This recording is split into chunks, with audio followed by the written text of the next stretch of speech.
It's been 349 days since England's women last played a competitive fixture, and in that time, well, an awful lot has changed. Phil Neville has departed for pastures new in Miami, and Hege Riise has been made interim manager. That's looking backwards. Looking forwards, well, her first match in charge today sees the Lionesses host Northern Ireland here at St George's Park. England are ranked 43 places above them, but this is a big game for the visitors as well. It's the only match they'll play ahead of that all-important Euros playoff in April. Now, there are no fans here today. It is being played behind closed doors due to the pandemic, but we will bring you the game in full. Now, a short time ago, I caught up with both managers. In a moment, you're going to hear from Northern Ireland boss Kenny Shiels. But first, here is Hege Riise.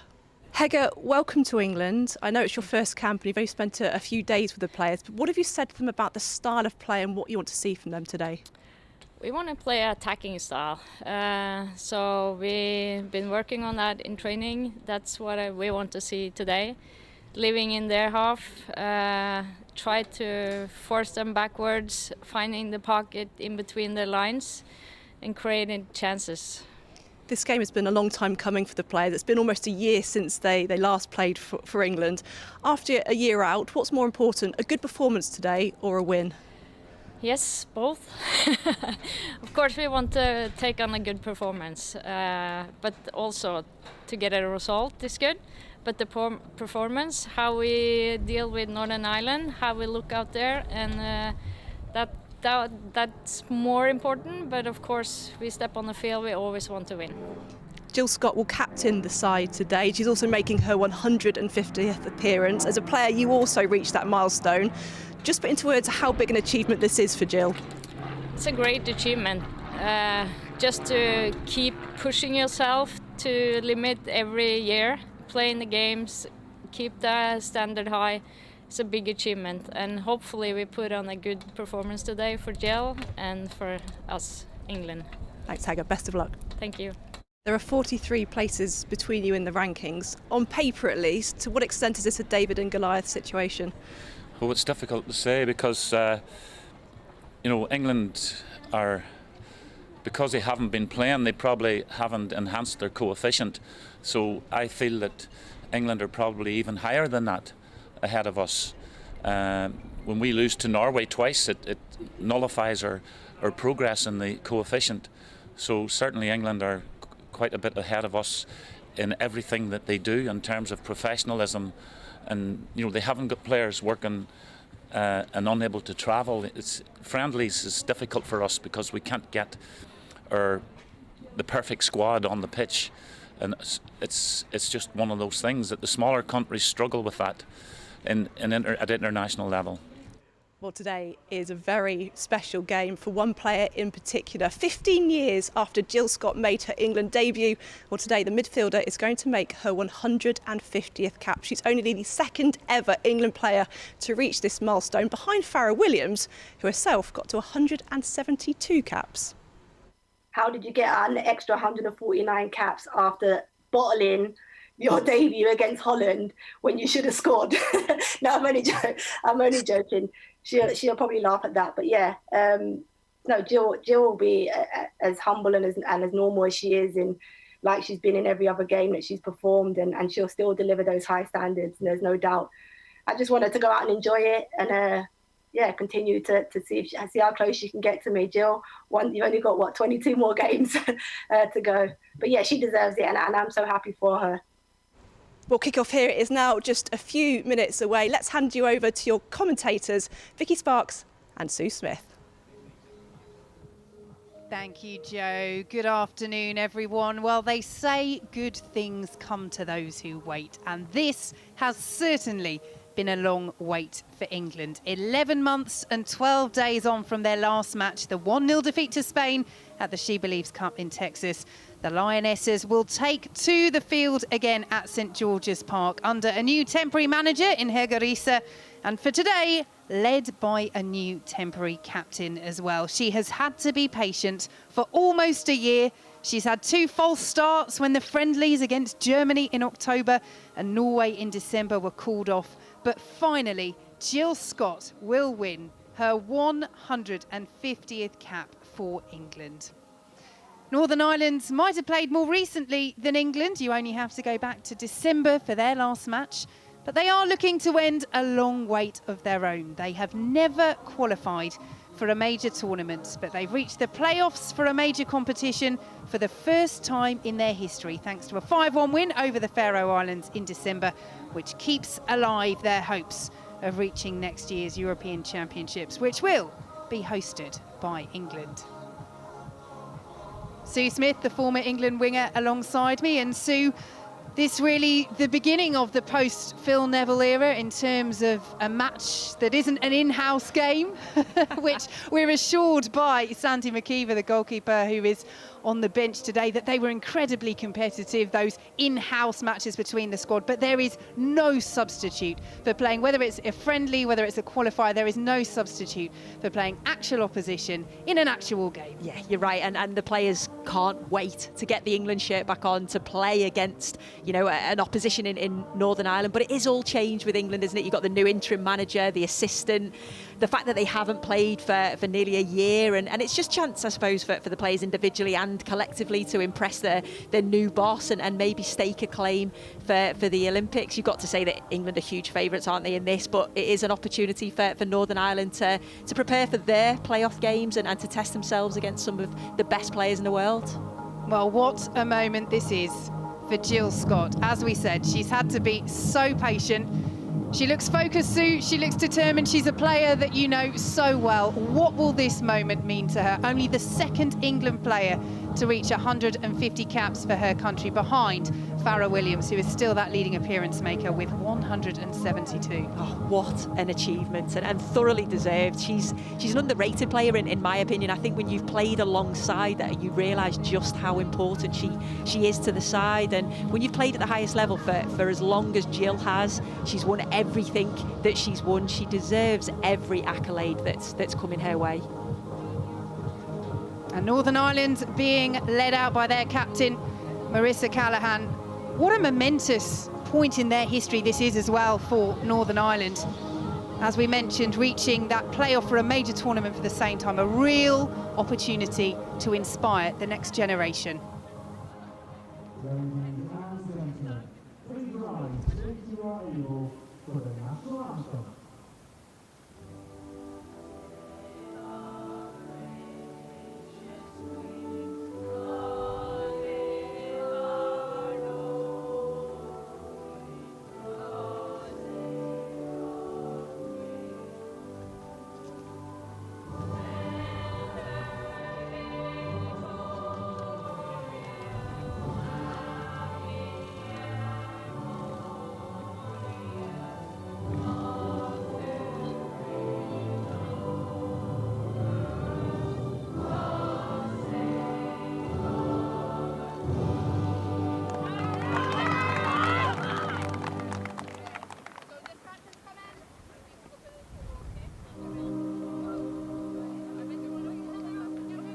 So Jill Scott captains England on her 150th cap, with Ellen White, who became the WSL's all-time leading goal scorer earlier this month, for now at least ahead of Vivianne Miedema, leading the line. 8 of the starting lineup for England have Manchester City as their parent club, including FIFA Best Player of the Year, Lucy Bronze. Her City teammate Kira Walsh, though, misses out after picking up a thigh injury. Northern Ireland are missing several senior players through injury and for work reasons, but it's still an experienced side. Birmingham's Rebecca Holloway makes her debut, aged 25. Sheffield United's Becky Flaherty deputises for regular first-choice goalkeeper Jackie Burns. And there's a Merseyside duo up top in Rachel Furness of Liverpool and Simone McGill of Everton.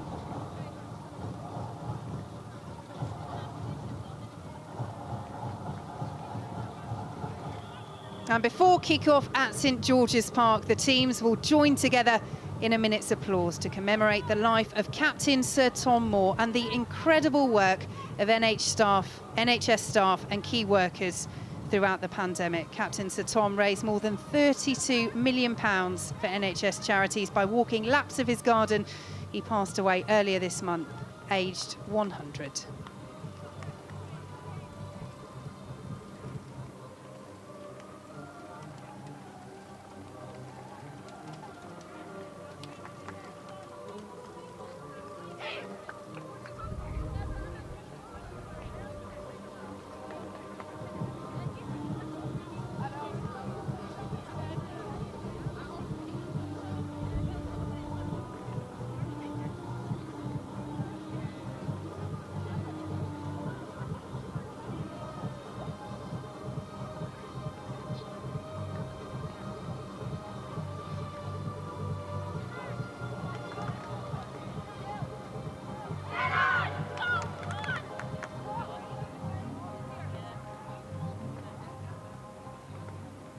The full kick-off today will be conducted in minutes of applause. First, to celebrate the life and extraordinary achievements of Captain Sir Tom Moore. And second, to give our thanks to all of our incredible healthcare staff and other key workers who have helped our country through the COVID-19 pandemic so far. The period of applause will start and end on the referee's whistle.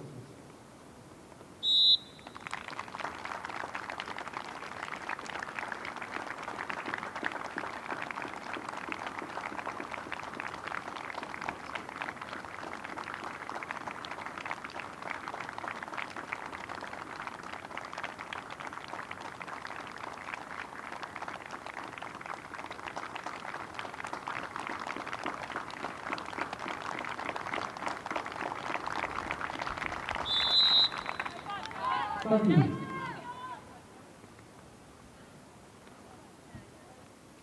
So we are about to get underway on the Sir Bobby Charlton pitch at St George's Park in Staffordshire, home of England's football teams.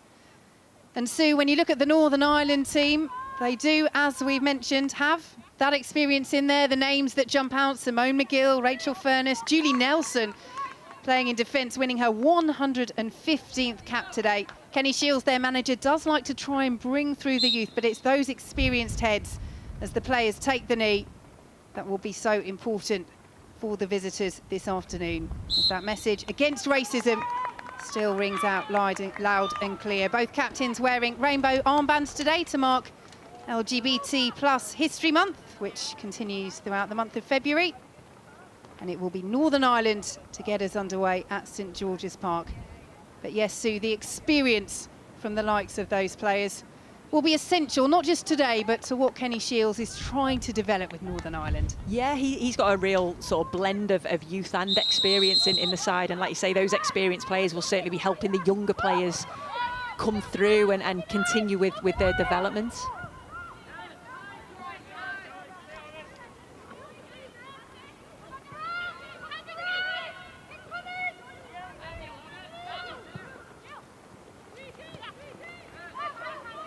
Jill Scott involved early on for England.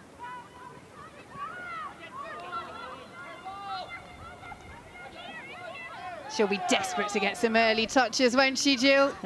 She will. She'll be so excited about this game. I bet she had to wrestle Steph Horton to get that captain's armband now. I was going to say, it'll be a strange feeling for Steph Horton, won't it? The regular England skipper, captain of Manchester City, to not wear the armband for her country as she's here on the ball now. Finds Lucy Bronze, her Manchester City teammate. And here is Jill Scott. Pressure early on from Rachel Furness. Will fall kindly for England, though. Cleared away by Northern Ireland. Furness loses out. Furness, a player that Jill Scott knows very well. They played against each other in the North East when they were children. She was recalling a particular match when Bolden faced off against Chester Le Street in the build-up to this one. Said that she knew, even at that age, that she would get a real kicking from Rachel Furness. She is such a competitor, the Northern Ireland player. Bright start this by England. Lucy Bronze tried the back heel. Will be tidied up, and safety first. Here is Horton. Now Williamson of Arsenal.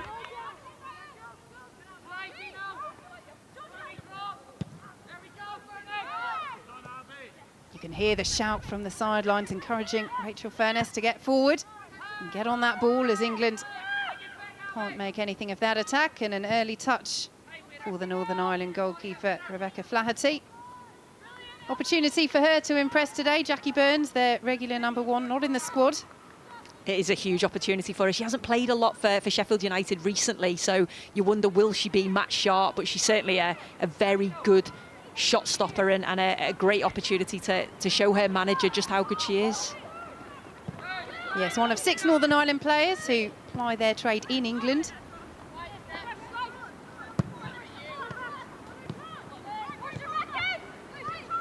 Here is Lucy Bronze. Teasing delivery in, looking for Ellen White. And Flaherty will allow it to bounce behind. White given the nods up front and feeling there was a little push there, Sue Smith. Yeah, do you know, I think there was a little push as the delivery comes in from Lucy Bronze. You can just see Julie Nelson. Couldn't really see it from that angle, but just as Ellen White was about to jump for the ball, it was just a little push. Just puts Ellen White off the header. 55 goals Ellen White has now in the WSL, just overtaking Viviana Miedemar of Arsenal on 54. You would think that lead would change hands a few times this season, and indeed going forward, what superb forwards they are as England pick up possession.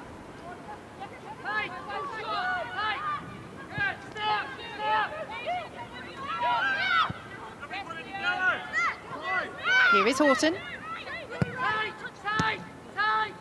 Scott will collect, looking for White. Northern Ireland can't get the distance on the clearance. They will have the opportunity to clear now through Chloe McCarron of Birmingham. And the play called back by referee Lorraine Watson of Scotland.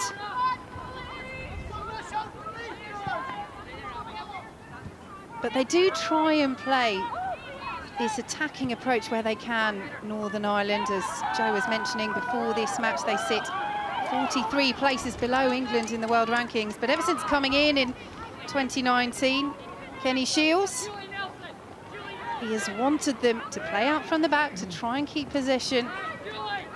Very aware of the style that he wants to develop, and they don't often compromise. Led to 2 heavy defeats in European qualifying against Norway, but crucially got them a draw with Wales as Ellen White breaks in for England, and the save is made by Flaherty. The follow-up deflected behind. Jordan Nobbs claiming it.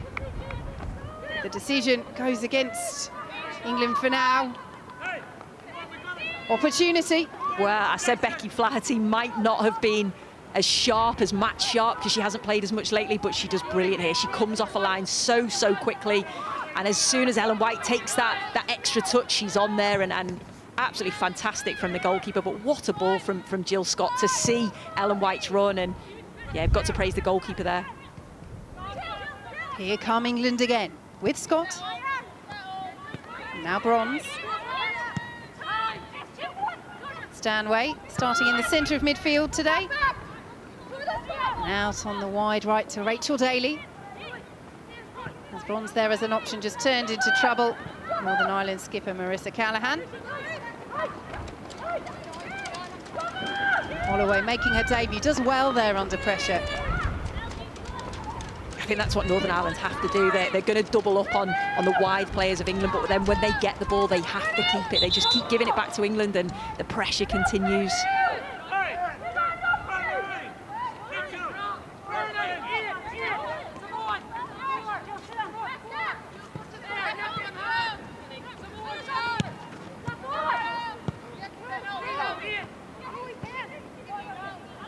It's debatable how much importance you can put on form, Sue, when a team hasn't played for almost a year, but England's certainly questionable in the latter stages of the Phil Neville reign.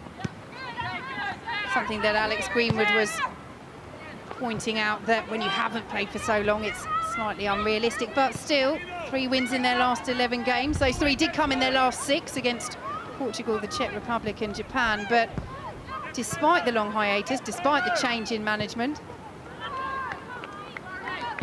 it is something that is hanging over England at the moment. And Hege Riise, in interim charge before Serena Wiegman comes in September, will want to put a platform in place that England can build on and not carry over that hangover. Yeah, I think they're probably just starting from afresh now because it has been so long, like Alex Greenwood said. So it's a bit of a reset button, and let's start from now and let's start building towards these major tournaments. Here come England again. Dangerous ball looking for Rachel Daly. Flaherty alert again to the danger. She's had a decent start, hasn't she, the Northern Ireland goalkeeper?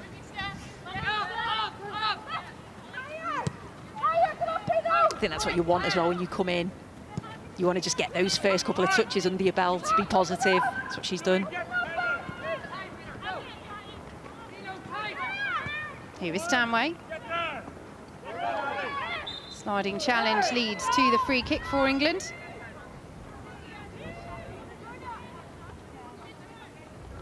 Abby McGee, just 20 years of age, winning her 3rd cap for Northern Ireland this afternoon.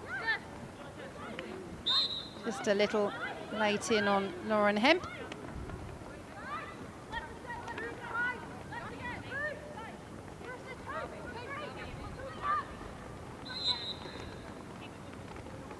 Well, they've got the height in there, England.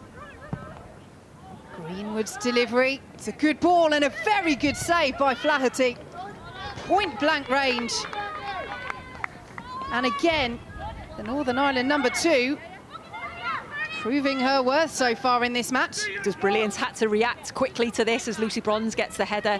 Great delivery, power and pace. Lucy Bronze just had to get some sort of direction either side of Flaherty, but then shows that she is a good shot stopper. Bronze will pick it up again for England.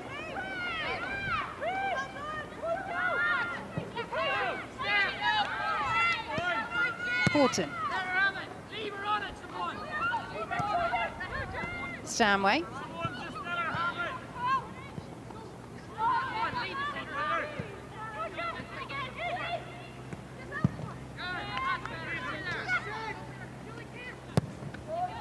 Horton.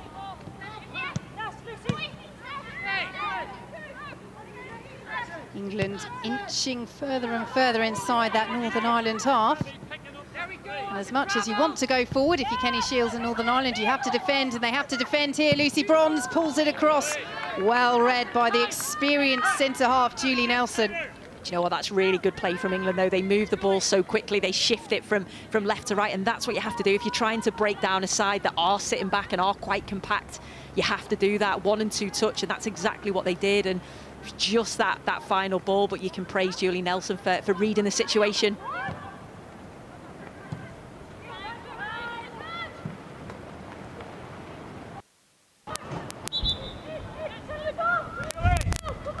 Scott not quite able to keep that in.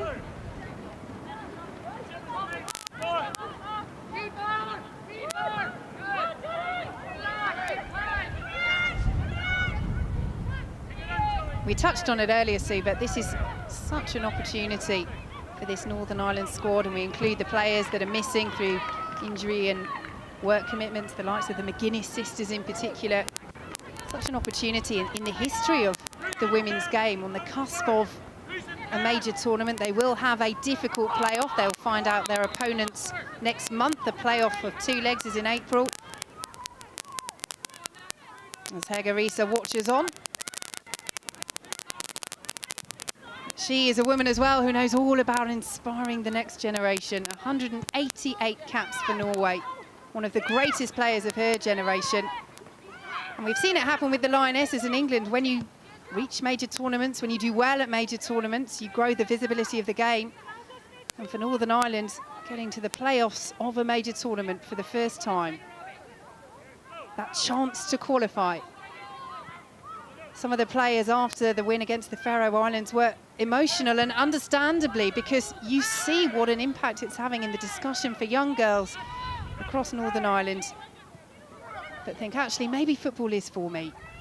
Maybe I do want to represent my country. As Jordan Nobbs has it for England. All very tight and congested still, and Northern Ireland get the foot in and win the free kick as well. They've defended well in tight areas, Sue Smith. Yeah, and that's what they're going to try and do. I know that Kenny Shields has come in and tried to make them a little bit more expansive. He wants them better on the ball, to be braver on the ball. But it's difficult against an England side that are very good attacking wise. They do move the ball very quickly. They've got a lot of pace, a lot of quality in those forward areas, and they have to be tight and well organised defensively. And so far in the first 12 minutes, they have been. England it is who are fashioning the chances, though, as Flaherty watches that one over. And she'll be very happy if Rachel Daly is reduced to shooting from that distance. Yeah, I think she just slipped as she was about to shoot there. But again, Rachel Daly, she's coming to the side. She's such a versatile player, whether she's going to play at the back, whether she's going to play in midfield. She's today playing in a forward area.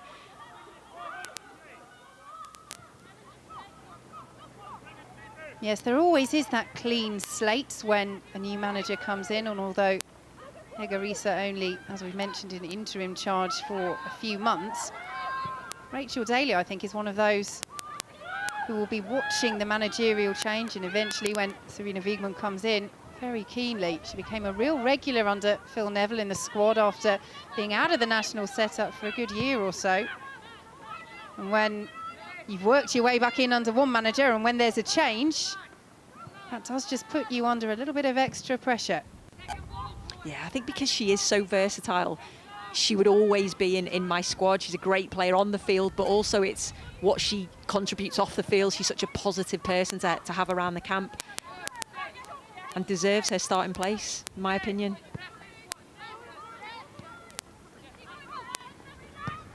Here is Lucy Bronze for England.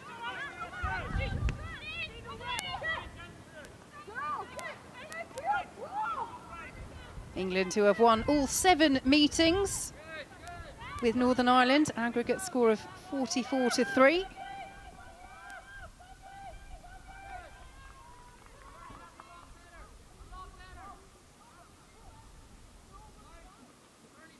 Well, we wish that this was being played at a stadium in front of fans. We hope it will not be too long before fans are allowed back into the grounds. One thing that we do get in the empty stadiums is you can hear the shouts from the technical area, and Kenny Shields there, a lot better, a lot better. His side, in truth, haven't been able to get out of their half at the moment, but given their defensive play and their setup, you could say that they are growing into the game a little bit, and England in the last couple of minutes just not able to find those passes in the final third, and that will certainly encourage Northern Ireland.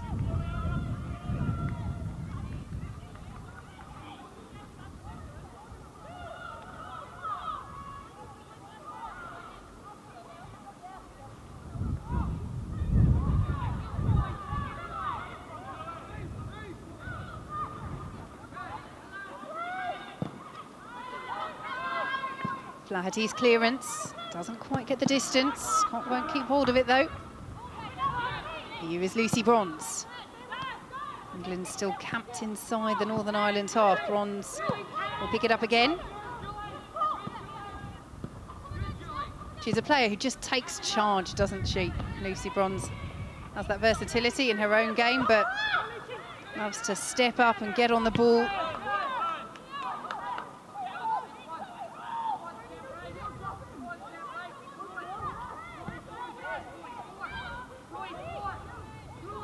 "15 minutes into the Hege Riise temporary reign. Sue Smith, what do you think the interim England head coach will make of this so far?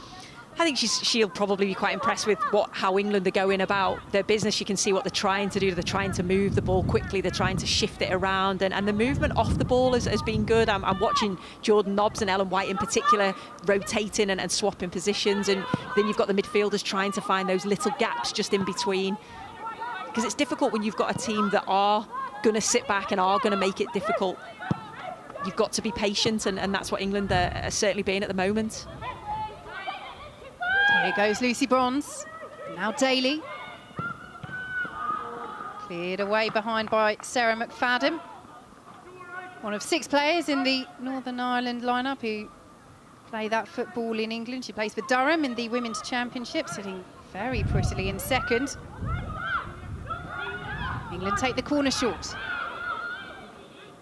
Still the white shirts in there to aim for. One of them was Scott. And the decision is goal kick. Well, she's got the height to use, Jill Scott. She doesn't necessarily always score that many headers, but how she would love to get a goal on this 150th cap. Yeah. It would just be a great achievement for her, captain, 150th cap, and a goal to mark that. She told a lovely story about making her debut against the Netherlands all the way back in 2006 and came on for the England great Kelly Smith. Said she was so nervous as a young 19-year-old to come on for one of her heroes. And now, 150 caps on, she is one of the England greats, and England might capitalise here, and they do. That is clinical from Ellen White. And England do have the breakthrough against Northern Ireland at St George's Park. And Ellen White does what she does best. She certainly does, and how clinical is this from Ellen White? It's a mistake from Northern Ireland, but the way that Ellen White just anticipates it, takes a touch, and then when she's through on goal, that's what she does. She is clinical. She makes sure that she finds the corners, and it's a fantastic goal from her. Northern Ireland will be disappointed because it was a mistake that led to the goal, and they have been good for the first opening stages of not doing that, not giving the ball away too easily. Fantastic finish from Ellen. Well, it's her 37th goal for her country. She is closing in on that century of caps, 93. Which I'm slightly loath to remind you, you finished on, Sue. I mean, it's a brilliant achievement, but I know you have not yet officially retired. You're still hoping I'm still for there. that 100? Yeah. I'm Get still the call available. one day. Still available, Hege. Is it frustrating, though, in all seriousness? I mean, Sue, it's a fantastic achievement, 93, but when you're aiming for that centurion, is it always there in the back of your mind a bit? Yeah, I think because I did my cruciate ligament as well, so I didn't really want to retire on an injury. So I continued to played for Doncaster Bells, but just never got back to the levels of playing for England again. So, yeah, disappointing, but loved every single cap. Such an honour playing for your country.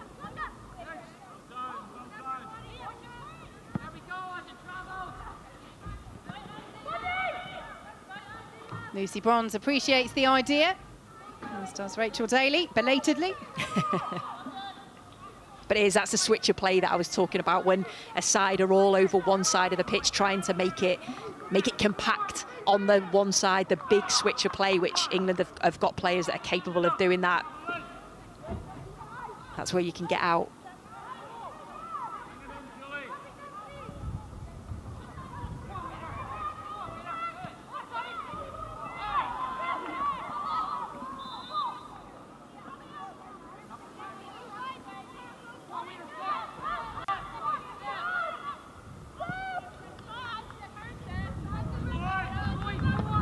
Here is Horton. Nice turn by Daly. There's space again for England. White won't keep that in on that occasion. She thought about going over the advertising hoardings, didn't she, Sue? It would have been overly dramatic. But again, good play and good movement. Rachel Daly turns inside, and straight away Jordan Nobbs comes as an option, and once she comes short as an option, Ellen White knows that that's her chance to go long, and it was just the lacking in quality of the final pass, but good movement.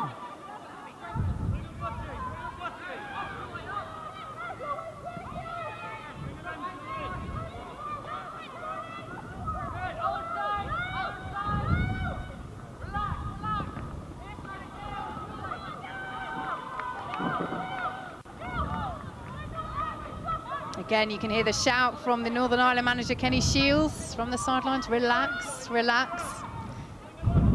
Hard to do that when you're 1-0 down, but it is so much about that, isn't it, for Northern Ireland, ranked 49th in the world to England's 6th. Yeah, it's just relaxing on the ball, being brave on the ball. You know, some of the players, reading some of the interviews, they're talking about, you know, some of their role models are these players that they're playing against. So that's always difficult, isn't it, when you're playing against somebody that you watch week in, week out, and you admire. You have to forget that, and you just have to go and try and play your game. Yes, they have 16-year-old Ella Hockey on the bench this afternoon, Northern Ireland. And she was speaking to the BBC before this match and saying that her absolute hero is Lucy Bronze. So if she does come on, you have to put it to one side, Sue. Definitely. Yeah, I remember when I was younger and I was playing against some of the players that were playing for England, and I wanted to play for England, and sometimes you do show them probably a little bit too much respect. And eventually, as you become more experienced, that changes.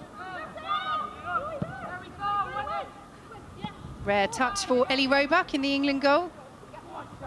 And Lucy Bronze will latch onto this. And it's another dangerous ball. And it's another goal for Ellen White. 2 for White, 2 for England.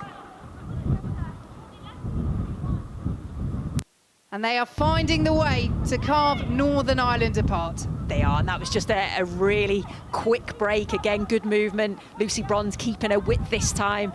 And you could see Ellen White absolutely sprinting to get herself into the area, and you just thought Lucy Bronze needs to hit it in first time. That's exactly what she does. It's a real clinical cross, and Ellen White, again, like we said in the first goal, does what she does, and this time it's a header. Excellent finish. Good delivery from Lucy Bronze. So make that 38 goals for her country now, for the Manchester City forward.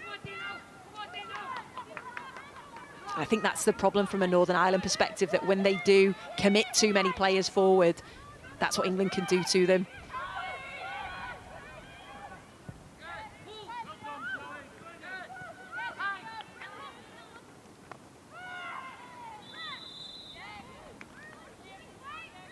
Free kick this time goes England's way.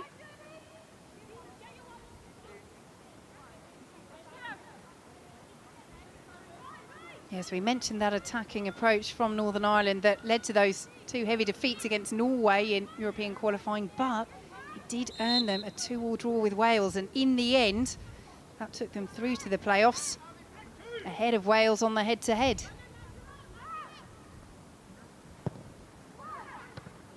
White in there again for England. Will be cleared away by Northern Ireland. I think there was a certain amount of frustration from Jane Ludlow, the Wales manager. They had a much better goal difference. They were much tighter in their defeats to Norway. Higher ranked than Northern Ireland as well, but because it does go on head-to-head, that's what it comes down to. And Northern Ireland can take a huge degree of pride in finishing second in that group. Norway were always going to be virtually impossible to displace, but to finish ahead of Wales, no mean feat either. And they might have an opportunity to try and send some players forward. Here's Rachel Furness of Liverpool. And now McGee. You can see the way they do try and move it, Northern Ireland, when they have that little spell of possession, as Nadine Caldwell goes down and wins the free kick. I just think that's what Rachel Furness will probably do. She'll end up dropping into those midfield areas to try and get herself on the ball. She's playing a little bit higher up the field as like a 2 with Simone McGill, but you just feel if she can get into those areas and get on the ball, she's the one who's technically gifted, who can create something.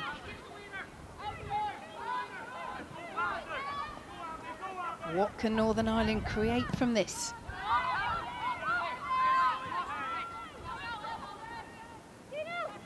Ellen White racing to get up into the centre circle.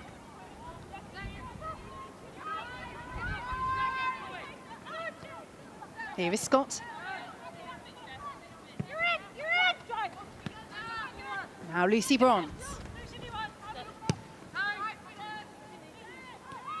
As Ellie Roebuck watches on just in the bottom of your picture.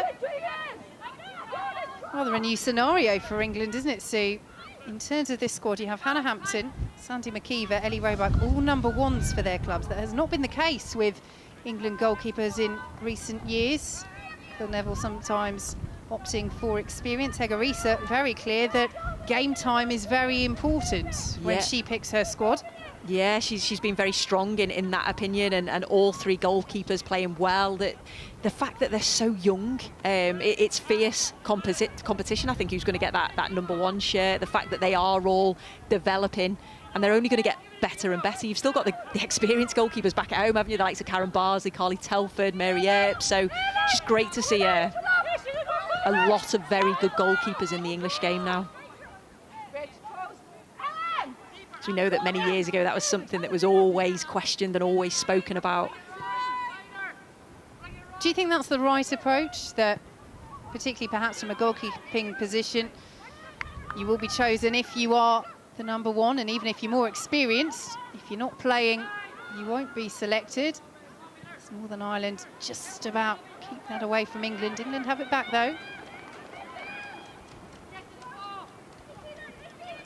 Yeah, I just think it's so important to have game time, whether you're a goalkeeper or an outfield player. Just that match sharpness. You want to come into international duty in form and playing well. So yeah, I completely get that viewpoint. Lovely back heel by Daly to find Bronze. It's a looping delivery, and it's just about away. Northern Ireland close to conceding a third there. And I think, Sue Smith, the wind is causing all sorts of problems at St George's Park. It looks, well, it is so blustery, and I think Becky Flaherty would say she had that covered. I'm not sure. I think the wind did just take it. And here come England taking it into the penalty area, and that is as easy as you like for Lucy Bronze. Well, she's just nicked the woodwork, and now she finds the back of the net. Got herself in a very good position. Lauren Hemp, you know that when she gets the ball on that left-hand side, she will drive at the defence and just sees Lucy Bronze completely free. It's too easy from a Northern Ireland perspective defensively. They have to get tighter. You've got to first and foremost close down Lauren Hemp. Don't give her an easy cross, and then Lucy Bronze has a tap in. But excellent from England again going forward. Well, we've seen her score some superb goals for England in her career. But her 9th was all about the movement and the finish. Very straightforward. Yeah, she just gets in between the two defenders there, doesn't she? She isn't going to miss from there. But again, it's an error from Northern Ireland defensively, and straight away Lauren Hemp's onto it.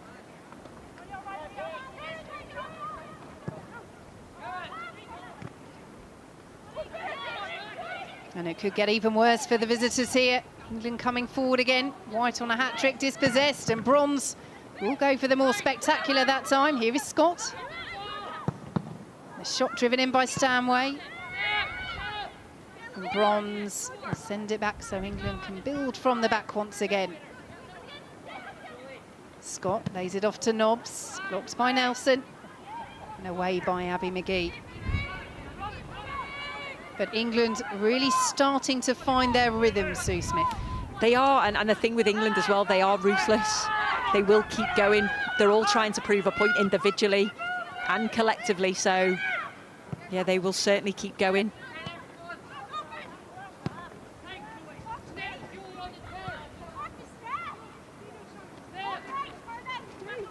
Yes, with the Olympics on the horizon. That's one of the reasons why this squad is so small for England in this camp. Just 21 players. It will be an 18-player squad for the Olympics. That's going to be hard to narrow down. Of course, players from Scotland, Wales, Northern Ireland as well in consideration. Here come England again, just over the head of White. Daly will try and keep it alive. Yeah, that was a decent delivery from Lauren Hemp on the left-hand side. You've got Ellen White just making the move centrally, just over the top of her. Rachel Daly's looking to come in at the far post, but they're certainly getting numbers into the box. I think as soon as the ball goes out wide, whether it's to a full-back or a wide player, the players know that the delivery's good, so they can get themselves into the box. That's good habits to get yourself into.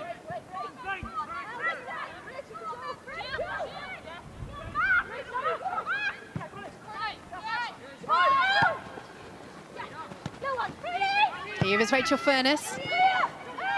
Looking for the run through the centre. Simone McGill of Everton. And it's all the way back through to Ellie Roebuck. Haven't really been able to get Furness on the ball as much as they would have wanted, and McGill's barely had a sniff, has she? She hasn't, and you could see they were just trying to combine there. Again, by Furness just dropping into that midfield area.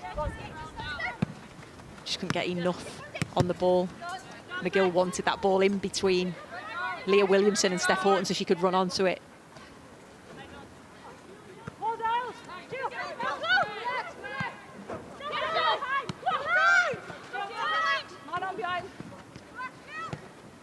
Scott forward to Daly. Again, the space for England down the flanks. It's a good challenge by Rebecca Holloway at the expense of a corner. But the flying wingers are causing Northern Ireland problems, Sue Smith. They are, and it was a good tackle there from Holloway. She matched Rachel Daly there stride for stride, and yeah, brilliant challenge that she had to get right. But that's what Rachel Daly will do. She'll be direct, she'll run, whether it's running into the box, whether it's running to get a delivery in. England are looking good out wide. Well, they've been working under Hegarisa on the attacking parts of their game, being more direct. Alex Greenwood sends this in low, almost deceived the Northern Ireland defence. Deceived some of the England attackers as well. Here is Williamson. Flicked on by McGill. Now Furness challenged by Scott. That battle from the northeast renewed.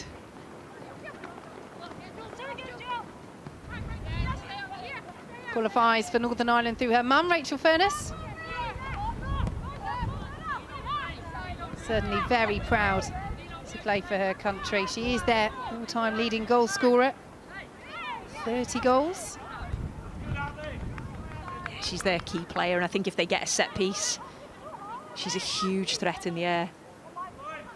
Because I think they asked Steph Houghton who was going to mark her, and I think she said, I'm going to give Jill that one. Yes, very good aerial ability Liverpool player has. Here is Rachel Daly coming forward for England. Receives it back from White. Northern Ireland get the foot in, and then White gets a foot back in herself. Georgia Stanway plays it back. What do you make of Stanway's role in the centre of the park? Well, she can certainly do it. We've seen her do it for Manchester City. I just think in this midfield role today, it's very much the rotating. So they're taking it in turns. Maybe one will slightly hold, whereas the other two will just try and find. You can see she's trying to get on the ball. She's trying to find those little gaps in between the ranks. She's just such a technically gifted player. I personally like her a little bit further forward, but I think she's capable of doing this role perfectly well.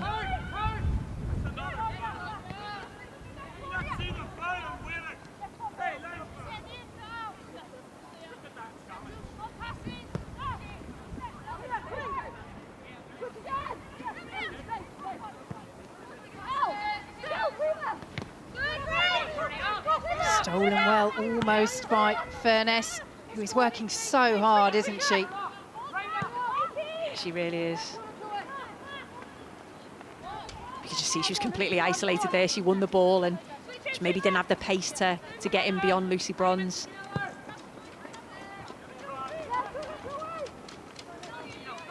She's a player, Rachel Furness, for whom things could have been so different. Had a very serious knee injury when she was a teenager, and actually at 17, the surgeon told her it was career-ending. I can't imagine what it's like to hear that as a youngster, but thankfully, the diagnosis was wrong, and Rachel Furness has gone on to have a stellar career for Northern Ireland, and a stellar career in England as well, and England have perhaps a stellar opportunity with this free kick. Yeah, just a late challenge there, I think, from Callahan. I think she's saying that she got a little bit of the ball.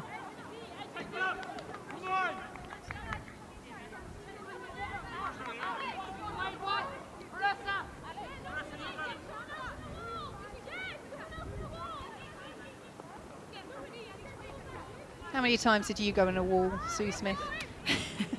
I was in the 2 in the wall. Just to keep me out of the way, I think. You just stay up top. Yeah, not quite the height in the penalty area to defend. Snobbs swings it in. That's a very good delivery and a very good chance for Lauren Hemp. Yeah, that was it. That was a clever delivery there. Certainly one that they've worked on. I think we all got fooled and thought it was going to go to the far post. But just to Lauren Hemp, who just made that run. Got on the end of it, but just couldn't find the direction.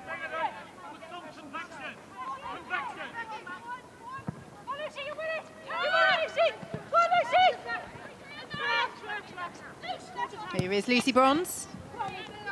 Back to Steph Houghton. Now Williamson made her 150th appearance for Arsenal in November. Still just 23 years old, Leah Williamson.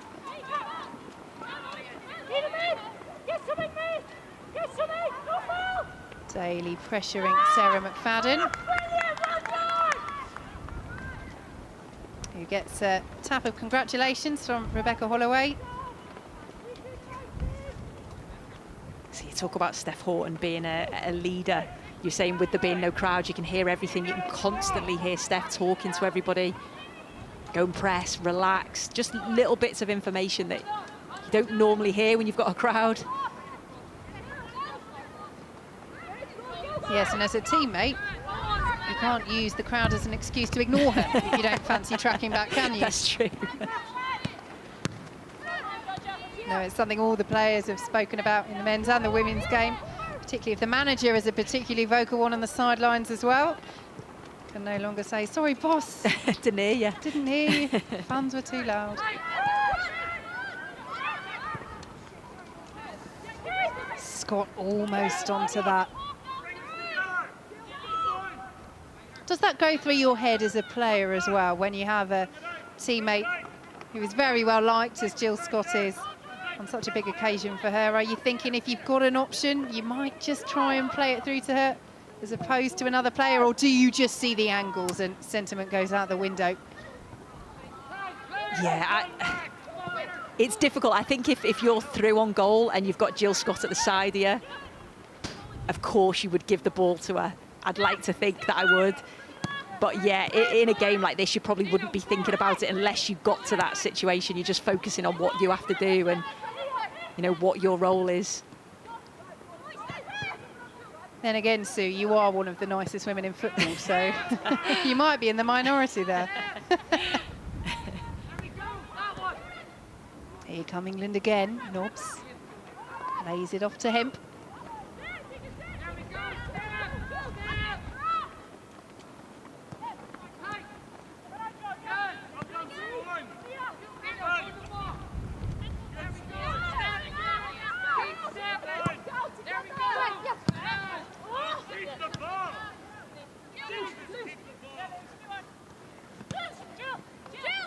You can hear the shouts of keep the ball from the sidelines as well for Northern Ireland, but this is the difficulty when you are trying to be aggressive and come forward where you can.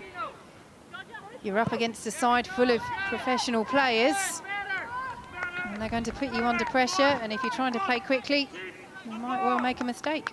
Yeah, and it's hard because when you're trying to shift from that defensive press and that working really hard to suddenly you have the ball, it's just then about relax, and you have to then try and think about what do I need to do in possession, and that just sometimes takes a little bit of time. And because they have switched their styles, they're obviously getting better and better at it, but obviously against teams like England it makes it a little bit more difficult because they're on you so quickly, so you don't have time to relax on the ball.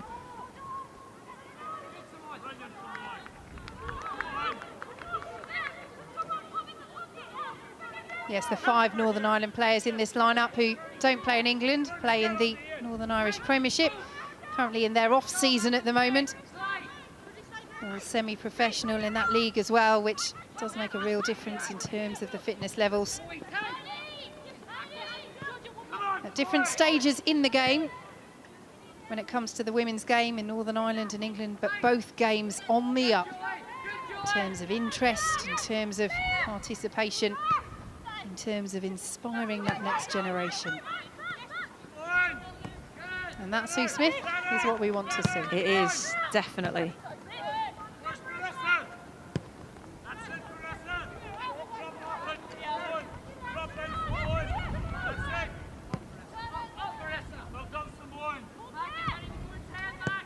Well read by Chloe McCarron. England will pick it up again, though. Here is Ellen White on a hat-trick. Flaherty makes the save. And gets them going quickly. 3-0 down. They're not sitting back, Northern Ireland. They don't change their style. Loose ball from Furness. Will pick it up again, though, the Liverpool player.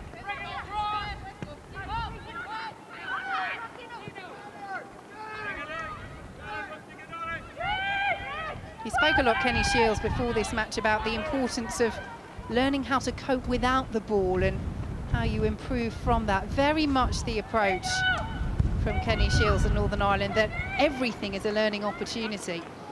When they had the opportunity to play England, in fact, he spoke to the players about whether they felt they were ready. As we see this chance for Ellen White again. Yeah, and you just a real burst of pace there from, oh, she did just get a kick right at the very end. Then you could see her hobbling. I think she's okay, thankfully. But yeah, just a real burst of pace from Ellen White. She'd be disappointed she couldn't get that shot either side of Becky Flaherty. Good challenge in by Marissa Callaghan, Northern Ireland captain on Lucy Bronze. Yes, he told them about the offer of the game, Kenny Shields, and he said, if you think it's too early for us to face England, walk to the centre circle. If you think it's a good opportunity to learn, walk to the penalty spot, as a very visual representation of whether the squad wanted to go ahead with the game. And he said 80% of the squad went to the penalty spot. Good opportunity to learn. And that is very much his approach. He was speaking about the heavy defeats they had to Norway in qualifying and said, look, if something like that happens again and we learn from it, then I'll be happy. And I suppose when your manager takes that attitude, it enables you to play without fear, regardless of the scoreline. It does, and you obviously learn as a player as well, and I think that's so important. They love playing for him. They love his way, his style, and you can see that they are getting better. And the fact that they're 2 games off, you know, they've got 2 massive playoff games. It's huge for Northern Ireland.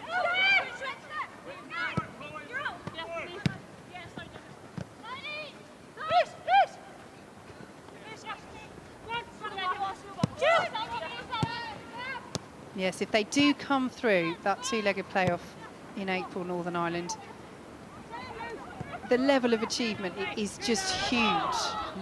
They find out their opponents next month. They'll face either Switzerland, Russia, Portugal, Ukraine, or the Czech Republic. All of those are ranked above Northern Ireland. And Switzerland, I mean, the name that just jumps out there. Portugal as well have improved over the last few years. It's going to be really difficult whoever they face, and I think that's why they wanted to play this game, to see where they are. You want to challenge yourself against the best players, don't you?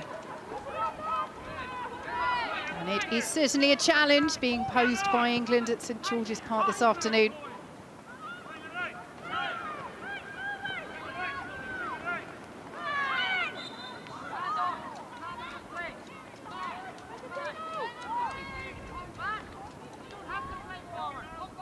Nelson winning the free kick.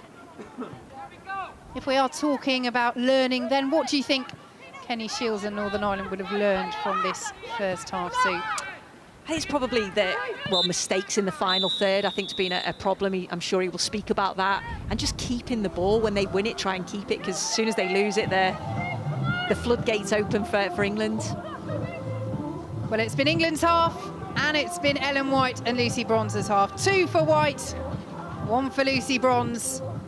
And Hege Riese's interim reign at the moment is getting off to the strong start that we expected.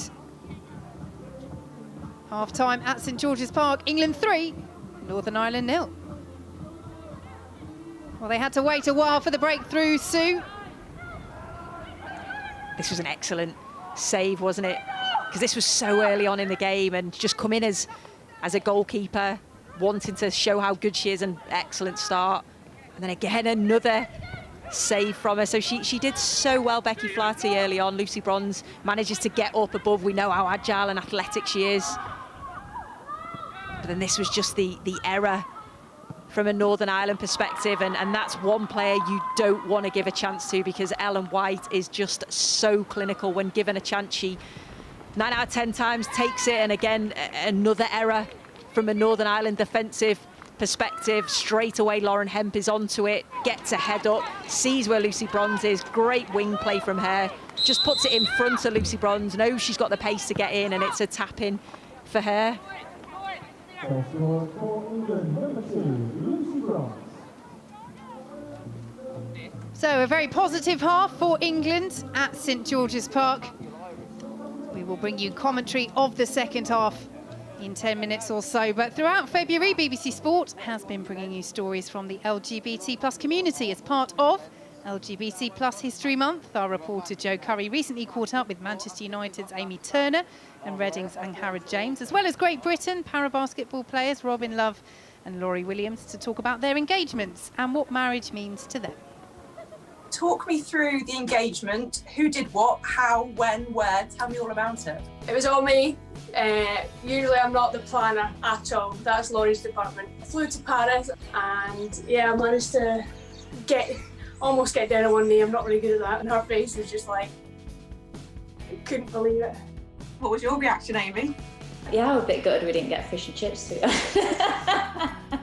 Yeah, no, it was really sweet, and yeah, such a perfect way to end the year, and just before Christmas as well, which was really nice. 20 years ago, even in this country, you weren't able to. Gay marriage wasn't a thing. And even in some parts of the world today, it's still not legal. How fortunate do you feel that gay marriage is something that you can do and it is so normal these days? We've both had incredible journeys as being part of the LGBT community and really getting to embrace who we are and be proud of who we are. And the fact that an entire generation and people before got to miss out on that experience, it's upsetting.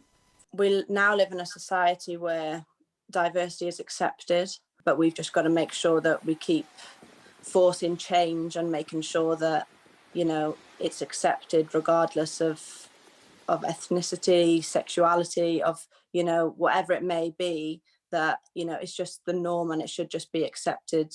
Especially the year that we've just had, I think, you know, we could all learn a bit from being a bit kinder to each other and a bit more understanding. And you know, I think if two people are happy, then, you know, I don't think there should be any discrimination or prejudice towards that. What's it like, though, when you step out on a pitch and you are up against your partner? There must be some positives, but I imagine quite a few negatives as well. Scary for me. I mean, have you seen Amy tackle? I don't want to get into one of them. And to be honest, that's what my dad, he's saying to me all week. Just don't get into a 50-50 challenge with Amy because she's not backing out regardless. She is not backing out. I think there was one point where we ended up next to each other in the tunnel for one game, and that was a bit, I think I said good luck to her. She didn't say anything back. And I was like, all right, okay then. I think it's definitely easier to just say how you're feeling or express your emotions to someone that you know very closely. You know, if you're getting stressed or something along those lines, you don't want to really let all your other teammates know, whereas it's like, oh, I can take that out a bit on Robin. The big question that everyone really wants to know is Whiskey, your gorgeous dog, going to be a part of the wedding? Oh, I tell you what, are you going to be part of Whiskey? Gosh, I don't know. I mean, Whiskey she's completely 100% loved, and I think if she was involved in the wedding, it would then become all about Whiskey and nothing to do with us. So.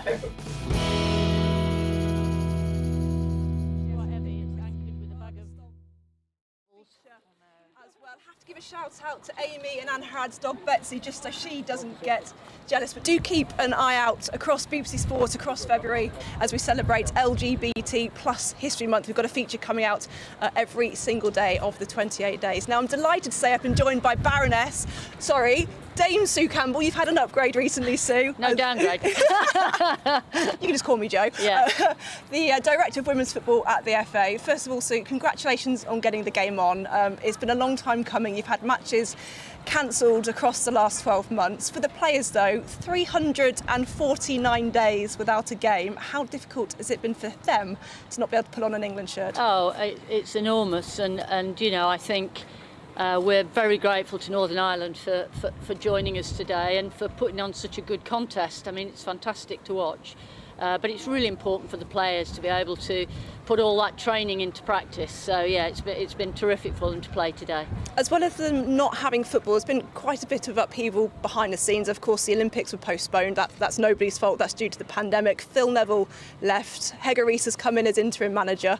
How have the players coped with that amount of upheaval? Well, it's a difficult thing when you see the whole of the sort of backroom staff and your coaches change. But I think this week's been incredibly positive. Both Hege and Rian, the assistant coach, have done a terrific job. Players have been very upbeat, and I think things have settled down really well. Still some way to go in terms of everybody knowing everybody and feeling comfortable around everybody. But I think for the first camp, an excellent achievement by everybody.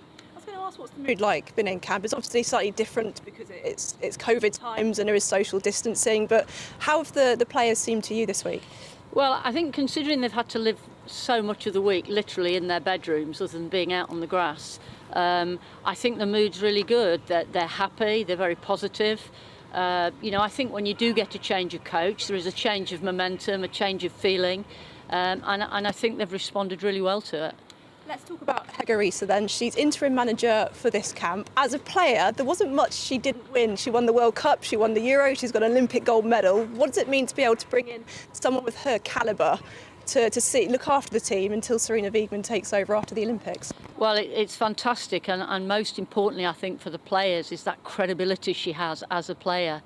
I mean, she's a very understated coach in that sense, but what she's doing individually, talking to the players, working with the players, you can see the change, the way they're trying to play for her today. Everything she's talked about, let's get in their half, let's play attacking football, turn and go. You can see them trying to do everything she's asked of them. So they're really listening to her, they're responding to her well, and she's a delight to work with. Well, Sue, stay there. We'll be back with you shortly. But right now we're going to hear from Farrah Williams, England's most capped player. I caught up with the Reading midfielder recently. She told me about the difficult last 12 months that she had. Last March, after having an operation, she was diagnosed with a kidney condition called nephrotic syndrome. And she's been telling me all about what she's been going through. It was tough. Mentally, it was tough. And, I see myself as mentally tough. And that's something that's, certainly stood well for me throughout my career. But yeah, this one broke me. This one broke me. At that time, I was struggling to lay down and breathe at night. So, yeah, I was just more scared about what was going on. And as I say, at night time, when I was feeling like I couldn't breathe, any medication, which if anybody knows me, knows that I don't take a paracetamol for anything. So to take the medication, I did it because I thought it would make me better. But yeah, I didn't realise the long-term effect in terms of how I would then struggle being on the medication. Not being able to breathe at night sounds terrifying, if I'm honest with you. What was the lowest point for you? It was as I was coming down off the steroids. It was when I started to get all the side effects, hair growing, on your face and your hands and in parts that they shouldn't be on females. The moon face that was explained to me, but I probably didn't understand how it would affect me mentally. You're swelling around your face, that becomes so big. I think image being so... in the women's game, such a big factor. Mentally, that just completely ruined me. Were there any points where you worried that you wouldn't be able to play football again? I don't, not that I couldn't play again. It was just more about the fact that, my partner was telling me that, you don't realise maybe the damage you're doing by trying to continue. There was no clarity around whether it would affect me in any way if I was to carry on training. And, I'm somebody that throughout my career I've always tried to stay on top of my fitness and my training, and I've struggled if I haven't. So mentally, if I haven't been training, I feel like I'm cheating myself. So I've always struggled and wanted to train. She was telling me that, you don't realise how big you are. You don't realise, the effects that it's having when you come home. I think it was more, I think, in sport, you kind of have this front, you go into whatever sport you do and you have this big, mask on that basically covers everything that's going on. And I'd go into training as if nothing was happening. People would ask, are you okay? They probably didn't want to hear whether I was or I wasn't. I'd say I'm fine. And it wasn't until I got home that actually, the swelling that then would occur within my body and my legs, as I mentioned, the breathing and the recovery become really hard. So I wasn't worried that I wasn't going to play again. I think that the whole of lockdown, we weren't playing anyway. So I kind of had that in my head that nobody was gaining an advantage in terms of they weren't playing either. But yeah, it was just, as I say, the weight gain and actually not being able to, for the first time in my career, be in control of my body. So that was England and Reading midfielder Farrah Williams speaking to me about nephrotic syndrome, the kidney condition that stopped us from playing as much as she'd liked over the last 12 months. And I'm sure we'll all be delighted when we can see Farrah back on a pitch playing and being back to her best. Now, Sue, before the match, we actually heard from Farrah Williams. She gave a good luck message to Jill Scott. Jill, of course, today is becoming only the second ever England player to reach 150 caps. Just put that into context for us. Well, I think, both what Farrah did and what Jill's done probably might not ever happen again. I mean, Jill's been to World Cups, Olympics, European Championships, and you've seen her today just as, hardworking, committed. She's just a terrific role model. And what's wonderful about Jill is she's a great role model and an inspiration on the pitch, but she's just a great person off the pitch. She's funny.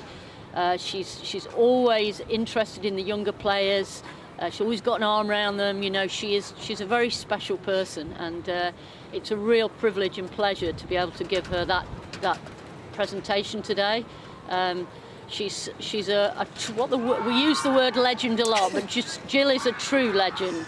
She is a legend of the women's game.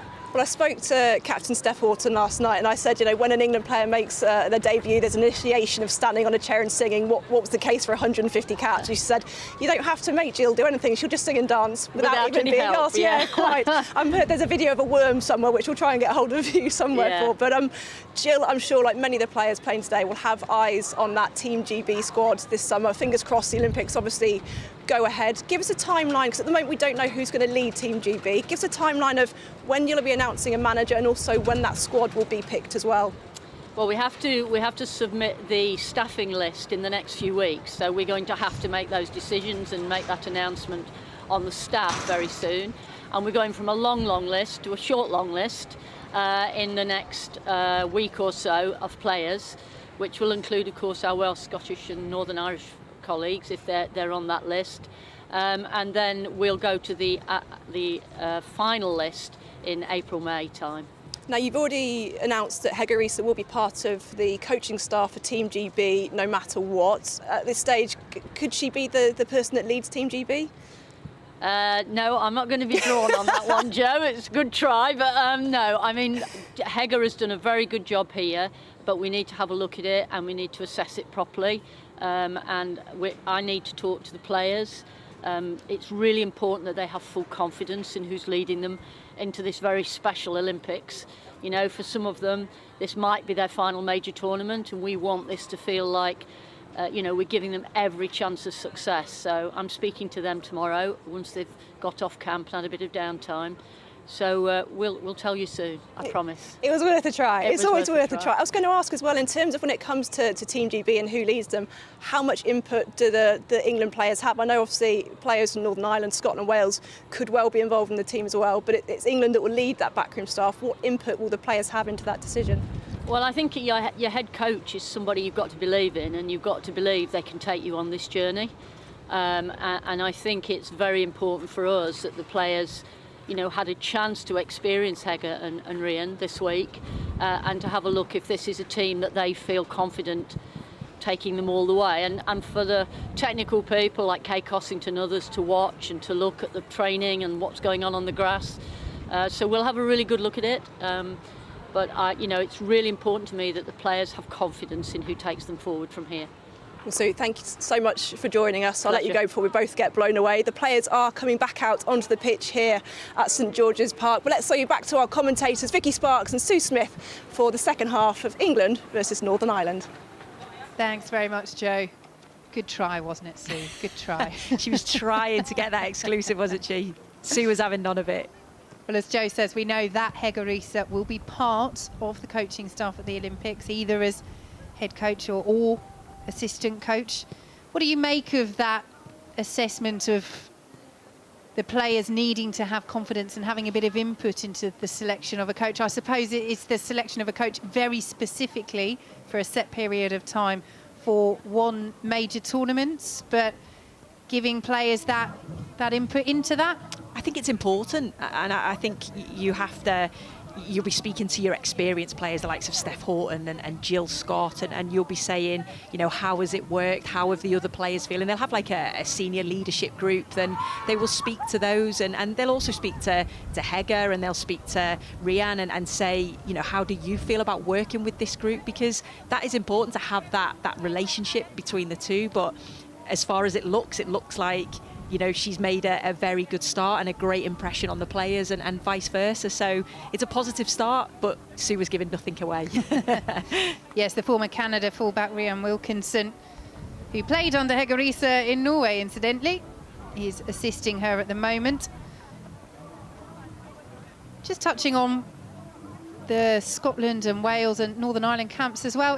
Would there be any frustration from the players there that perhaps, we know that it is going to be England players who make up the bulk of that squad, but if you're a Scotland player, a Welsh player, a Northern Irish player who perhaps gets chosen and doesn't have that connection with the club, does there need to be a conscious effort, I suppose, from the England side of things, that actually it does very much feel like an integrated team and not, well, England players have picked this coach and there's a preference towards that sort of thing? Yeah, of course. And I think obviously when Hope Powell was the manager of 2012, she was obviously the manager of England as well. So, I think the players will certainly, you look at the likes of Caroline Weir, Kim Little, Sophie Ingle, you know, players like that you would say could have a great opportunity of getting into that GB squad. So we have a half-time substitution for England, and it is a debut for Manchester United's Ella Toone. She replaces Jordan Nobbs.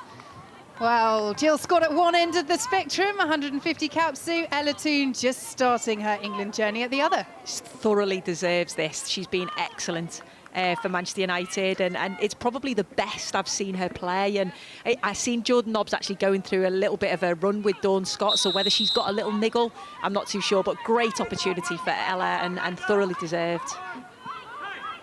So we are underway in the second half on the Bobby Charlton pitch at St George's Park. England in control, as we expected.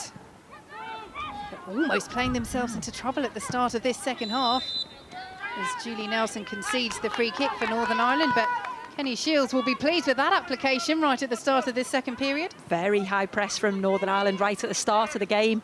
You know, he's clearly said step up a little bit. Make sure that when England are trying to play the ball out, you press them and you work them hard. But the quality that England have, you have to be very good with your pressing, because they'll just play round you.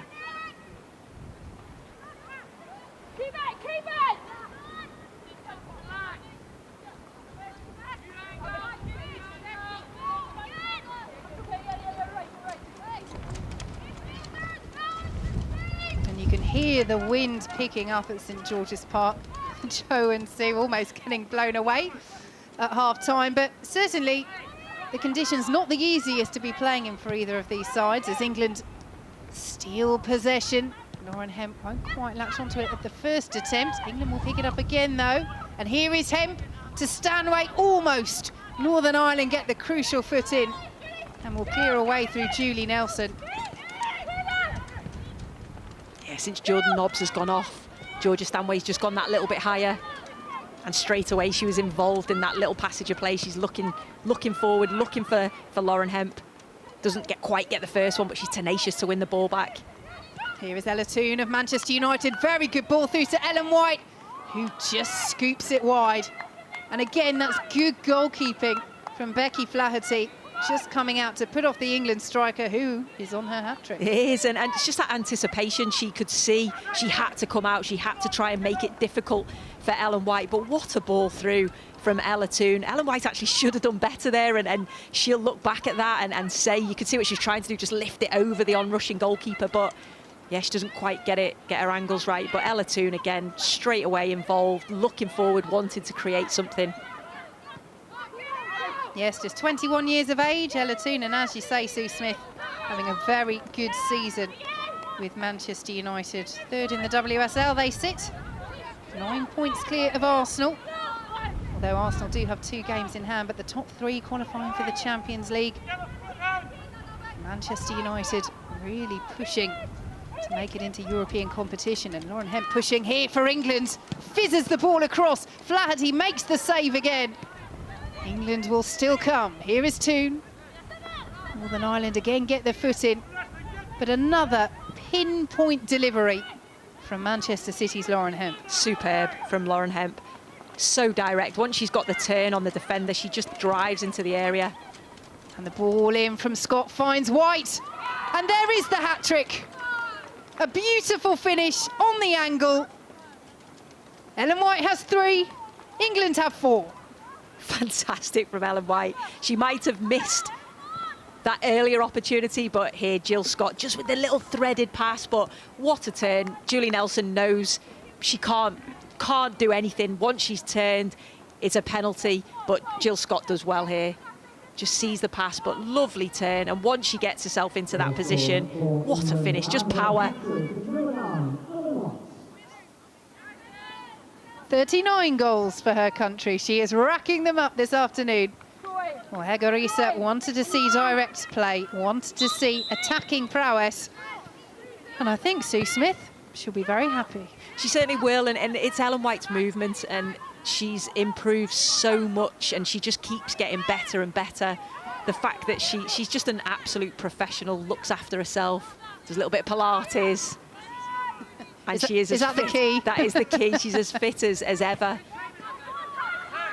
Yeah, Hege will be certainly very happy with her performance today. Here come Northern Ireland, though.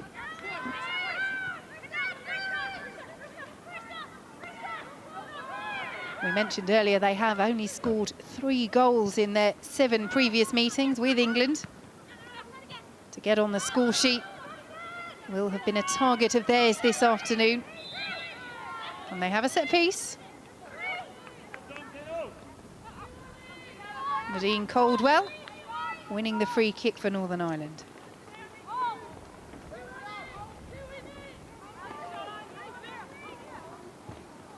The 30-year-old, one of those who's been brought back into the fold by Kenny Shiels, had 6 years out of the national setup. Nadine Caldwell coming back for the playoffs in the autumn. So Northern Ireland with this set piece. Decent delivery. That's not a bad delivery at all. I think if I'd have taken that delivery, I'd be wanting somebody to just get a touch on that. It just seemed like they started a little bit further back. Kenny Shiels watching on. His assistant manager, his son Dean, former Northern Ireland international, playing for Rangers and Hibs. And has a remarkable career himself, Dean. He lost the sight in one eye, aged 8.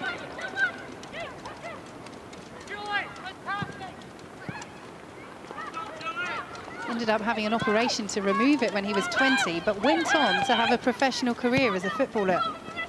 Just remarkable what he's had to fight through, and now helping out his old man as England look to help themselves to more goals. Ella Toone having a sight of goal. Yeah, you can see what Kenny Shiels is trying to do now. He's trying to press England higher when they have the ball defensively. England have the quality to be able to shift it, and that's exactly what they did there. And then they have that quick counter, that quick break, and the movement of the forward players from England, the rotation has been excellent.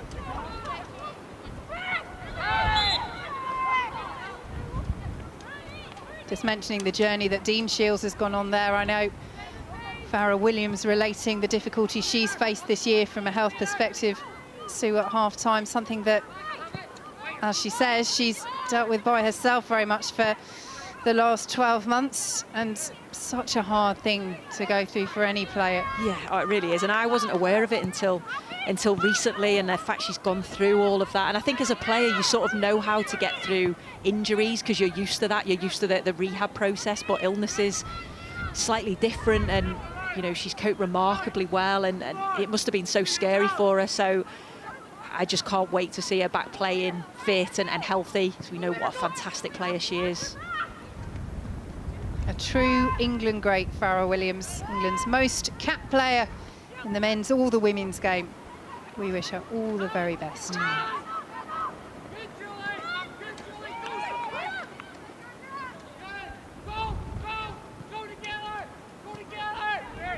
Go together, you can hear the shout from the Northern Ireland bench.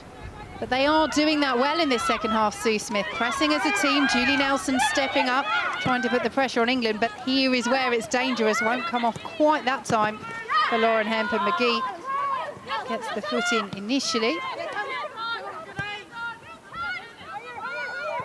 Fine balance. It is.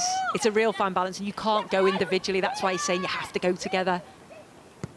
Here goes Georgia Stanway for England. Nelson away. Will come out to Scott.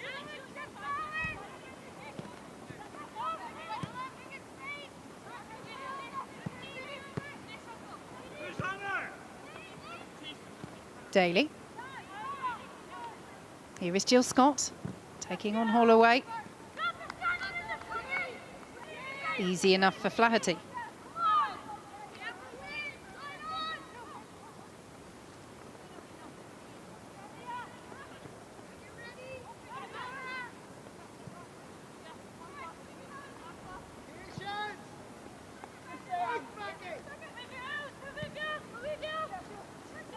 Change is being prepared by Northern Ireland.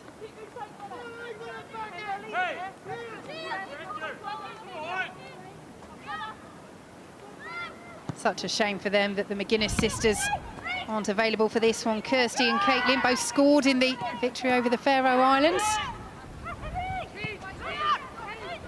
Have some senior players missing through injury as well. Demi Vance, Emma McMaster, Megan Bell, Cara Hamilton, all still out injured.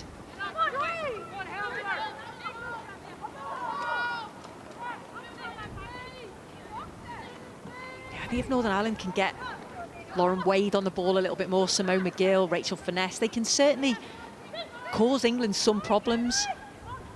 You know, Wade on the right-hand side wants to come in on that quality left foot of hers. Finesse loses out there. And Stanway will bring it forward for England, who spread it out to the right, and Lucy Bronze. The quick counter over the head of Ellen White on that occasion. Greenwood. Here is Hemp. White. Hemp again. Can she pull out another delivery? Yes, she can. Away by Marissa Callaghan. That's what I like about Lauren Hemp as a wide player. She mixes it up, so sometimes she'll just drive at the defender and take them on. Sometimes she'll go inside, sometimes she'll go outside, and there she just does a little combination with Ellen White, little 1-2. She must be so difficult to defend against. Yeah, 6 goals in 10 games for Manchester City this season. Lauren Hemp missed part of it with a hamstring injury as well. But the reigning PFA Young Player of the Year, certainly showing what she can do this afternoon. Here is Greenwood. Stepping away from Wade. Gets the foot in as well.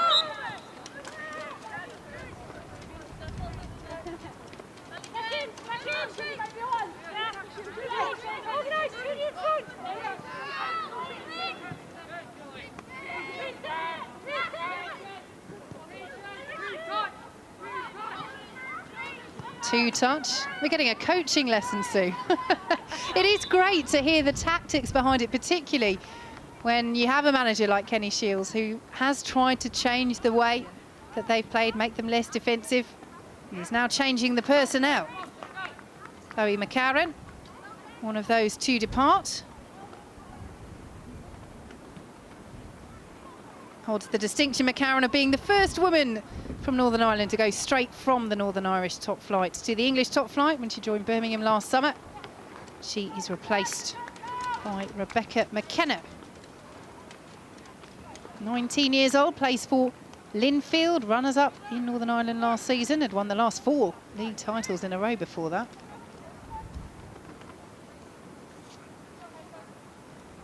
And Callaghan, the skipper, makes way for Kira Watling of Charlton. Having a tough time of it in the Women's Championship at the moment, but another one of those who plies her trade in England.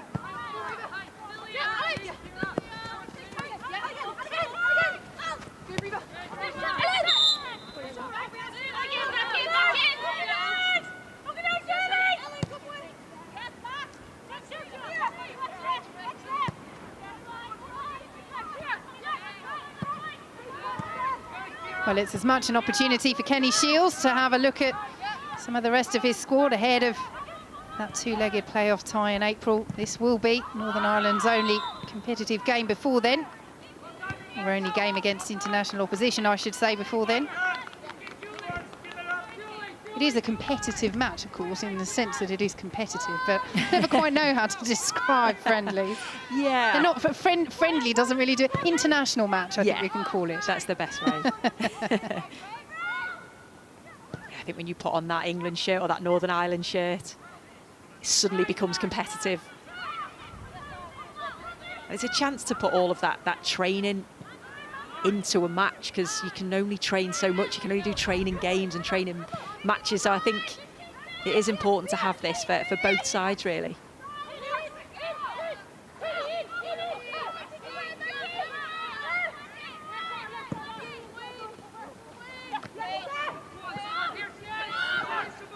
McGill, rare opportunity to run at the England penalty area. Big shout from Ellie Roebuck, but that's better from Northern Ireland. Much better. And again, that was a little bit more direct. They weren't trying to play through the thirds. Long, direct ball to Rachel Finesse. We know that she's good in the air, and straight away, McGill's on a bite because she knows Finesse is going to win it. then they had that little bit of space on the left-hand side because we know Lucy Bronze likes to get forward. Just couldn't quite get a shot on target.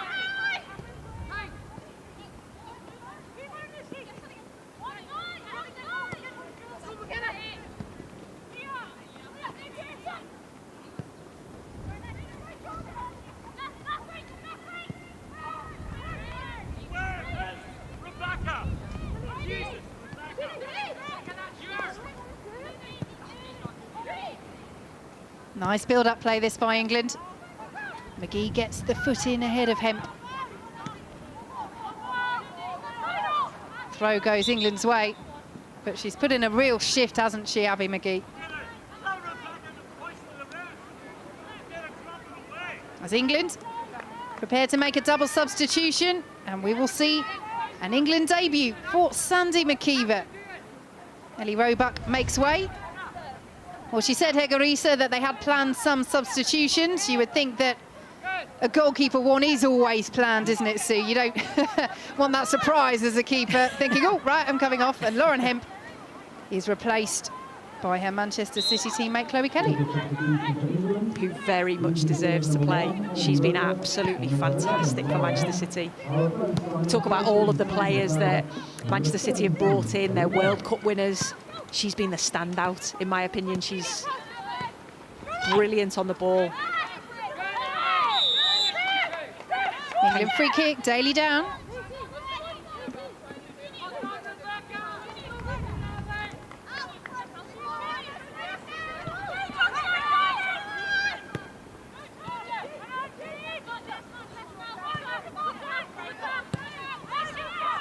You mentioned Chloe Kelly's form, Sue, leading assist maker in the WSL this season. 9 goals for Manchester City. And a decision from Hegarisa as Northern Ireland were just posing a few problems in the England half, a few questions for the England back line to deal with. You put on a player like Chloe Kelly, who will certainly want to prove her worth, having lost out on a place in the starting lineup. And the delivery again, looking for Ellen White, but the flag is up. Almost 4 for Ellen White, almost 5 for England. It's difficult to see from the angle that we've got if she was offside. But that is the combination. You see it for Manchester City week in, week out, with Chloe Kelly, Lauren Hemp either side of Ellen White. Looks like she maybe did stray. We'll give the assistant referee the benefit there. But again, just a good delivery, good movement from Ellen White. Ellen White scored a fantastic goal. I think it was against Arsenal, where Chloe Kelly whipped the ball in, and it was on the half volley. So you just think if you could take that from club football to international football, great for England. Yeah, she really has gone from strength to strength, Chloe Kelly, since that move from Everton. Did so well for them. That's always the question, though, isn't it? When you make the step up to a team like Manchester City. Hegarisa giving her opportunity this afternoon, and giving the opportunity to Sandy McKeever as well. Yeah. Speaking of Everton, Everton #1 has really impressed this season, McKeever, particularly standout performance in the FA Cup final when they lost to Manchester City. Yeah, she was my player of the match in that game. Some of the saves that she pulled off, but just consistent throughout the season. And again, that fight for the #1 shirt is going to be great for us to watch and see who actually can get it, really. Do you see Roebuck as clearly in pole position? Well, I think at the moment she's in position, probably the more experienced of the other two. Brilliant ball through from Stanway, looking for White, just couldn't take it in her stride. She wants that 4th, doesn't she, Sue, having had the effort ruled out for offside? Yeah, honestly, I said about England being ruthless and clinical, and that's exactly what they are. And Ellen White is such a fierce competitor, the nicest person in the world off the field. On the field, she'll want to score as many as she possibly can. Well, with that hat-trick, she is now just 1 of 40 goals for her country, which would come in 93 caps. I think the fact as well that she knows as a player like Beth England, who's on the bench, who is again another top striker. So you know you have to perform at the highest level every game because you've got players on the bench waiting to come on. Well, one back by Scott for England. Here is Ellen White. Stanway saw the run through the centre of Rachel Daly, and it's off the post, and the whistle has already gone. Offside again against England? Yeah, Rach Daly, this time she's on the left-hand side, and again, the quality of the pass through has been good from England, I think, today. You know, Ellen White into Georgia Stanway, once they get into those positions and they have space, as a wide player, can you come in and be that other forward, if you like, and that's what they are capable of doing. Just straight offside.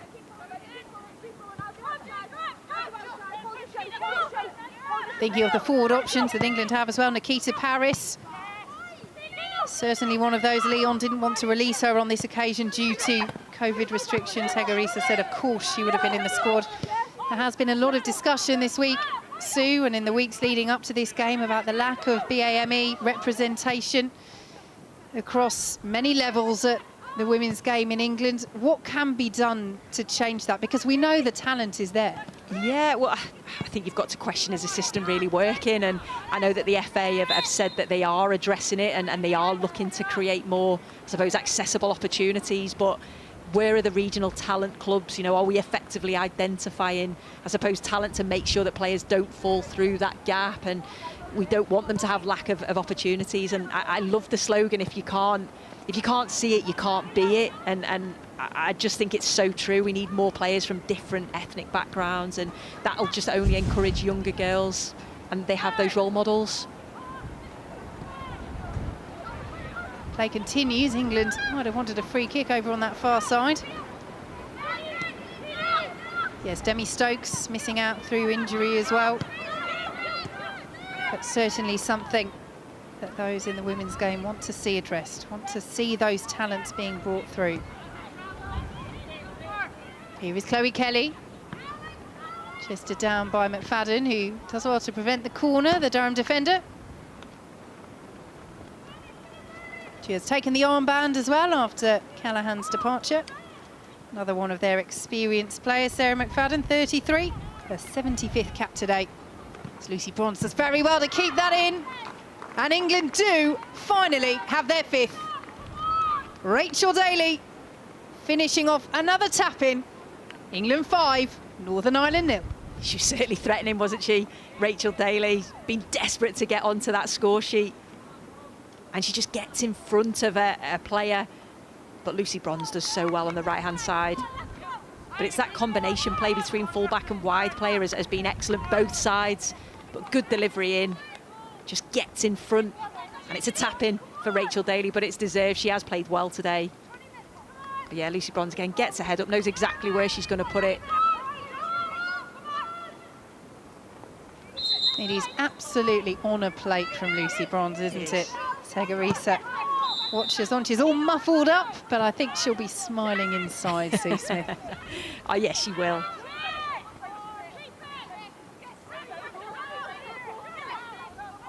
So quarter of the game to play. England 5, Northern Ireland 0. And for England, is it about, Sue, just keeping up the tempo, trying to work on switching the play, which is something they've been practicing in the few days training that they've had with Hegarisa, just the few days? Yeah, just keep doing the right things, keep doing what, like you say, you've been working on in training, put that into practice, into the game. And you can see that they've been trying to move the ball quickly. They've been trying to do it 1 and 2 touch. They've been doing the rotation. You can see that long diagonal ball, and it's certainly working, but keep doing it, it's working. Here is Scott.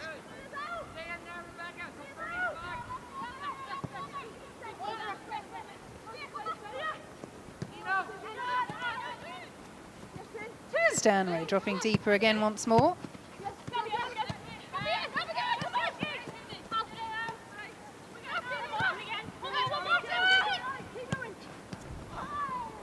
Almost found its way through to White. McFadden is there again for Northern Ireland.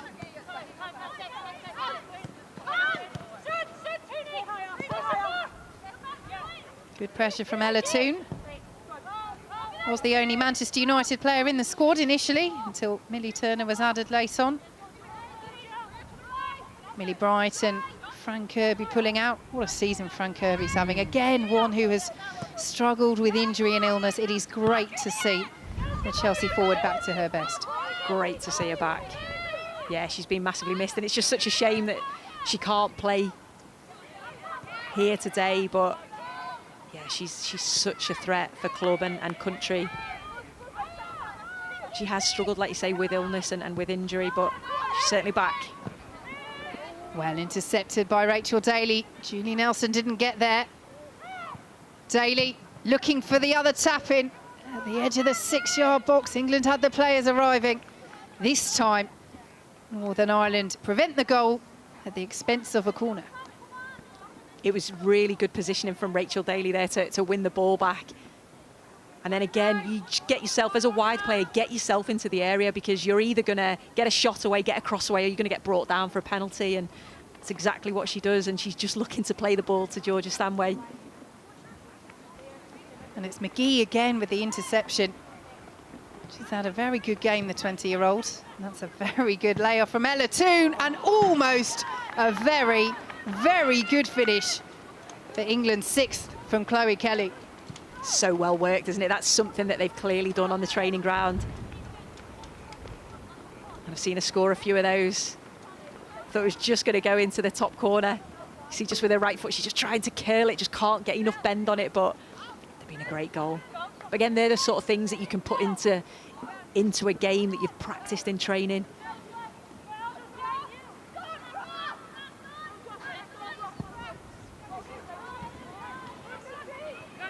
Well, you think about the individual positives for Northern Ireland. I think Abby McGee's performance has certainly been one of them.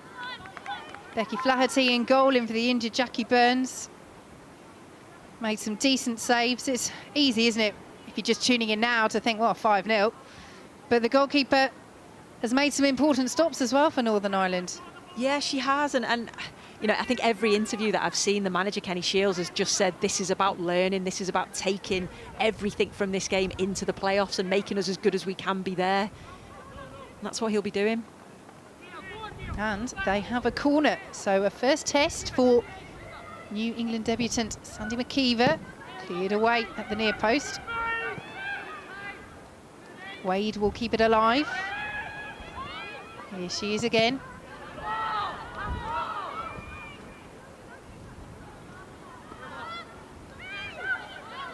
And Northern Ireland win the throw. I think something that we haven't spoke about with England either is how well they've done off the ball and how well they've pressed and regained possession. Spoke about how well they've been going forward. They've been fantastic, but actually they lose the ball. They win it back so quickly. Well, we are to see a Chelsea introduction, it looks like. Bethany England preparing to come on as Ella Toone walking very gingerly there. She won't want her debut to end with injury. I didn't quite see what happened with Ella Toone.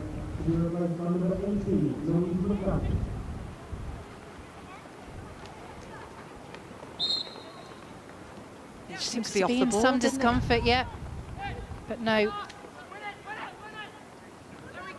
evident injury as Wade is replaced by Louise McDaniel for Northern Ireland.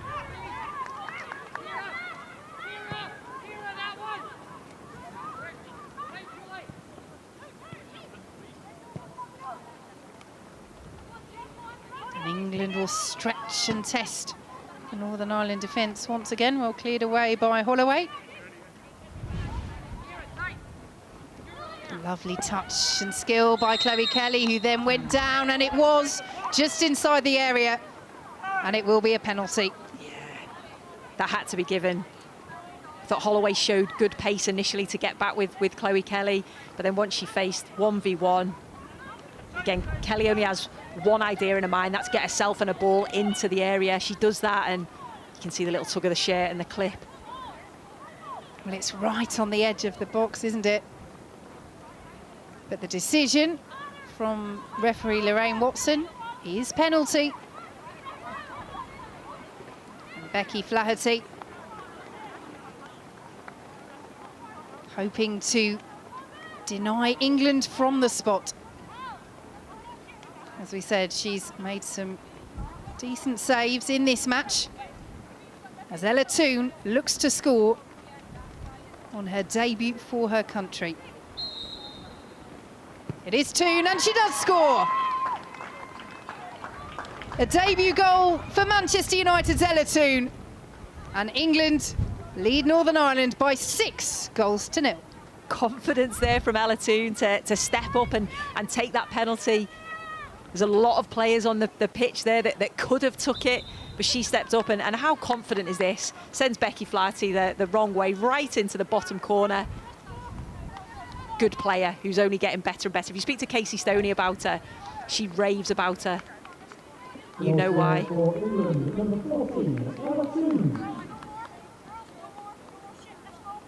And more debuts for England. Lotte Wubben-Moy of Arsenal. And Ellen White, having scored her hat-trick, is replaced by Bethany England of Chelsea.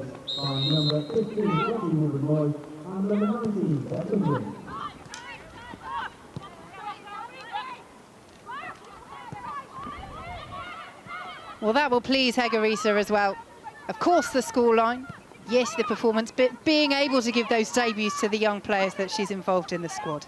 Yeah, it's just giving them experience. It's experience being in and around the squad and training with these sort of players, but to go and play in a match situation and see how they fit in. And you can see there's all sorts of combinations all over the field, all little relationships. And it's just about building those and seeing which work. And that's something that you can obviously do when you're 6-0 up as well. And still, with 14 minutes to play.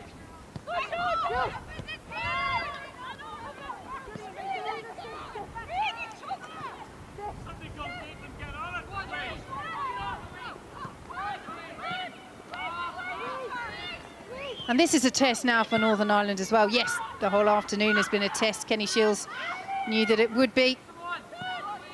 Said that he was never saying they could go and beat England, but they could go and learn from England. And actually, when you are 6-0 down, but you have just over 13 minutes now to play, it's important that you can keep going to the end of the match. And you think forward to that two-legged playoff in April, where they will hope to keep it a lot tighter in terms of the scoreline. This is the period at which teams, with the quality of the teams that they could well face, can really hurt you if you switch off. So this period of the game as important as what they've learned in the rest of the game. Yeah, it is, and it's obviously about fitness as well, isn't it? The fitness levels, and I think the fact that we have to remember Northern Ireland have got a lot of players missing as well that probably would have started. So, you know, that's a difficulty for them that they've had to overcome. But yeah, it's just about keeping going, keep trying to do the right things. And this is a concern as well. They won't want to pick up another injury. Kenny Shields watching on.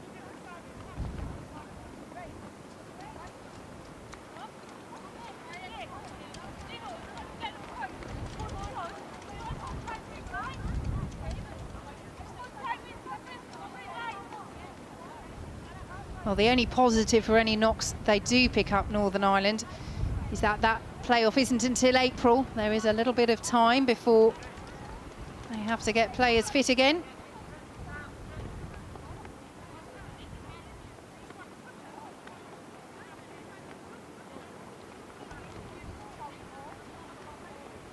Holloway back up to her feet.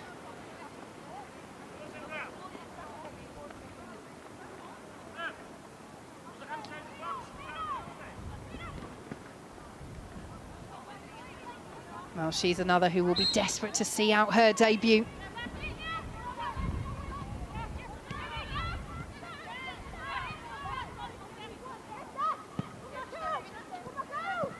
So if you're Hegarisa Sue Smith and you are looking at this match with half an eye on the Olympics, what conclusions is probably a bit too strong. What points to consider could you draw from this in certain performances as Georgia Stanway breaks forward for England straight down the throat of Becky Flaherty? I think Georgia Stanway will be a little bit disappointed there. Got herself into a really good position. Again, she's another player that we've seen score some absolute crackers from that distance. And Again, you can see what she's trying to do. She's trying to go into that bottom left-hand corner, but just can't quite get it either side of Becky Flaherty.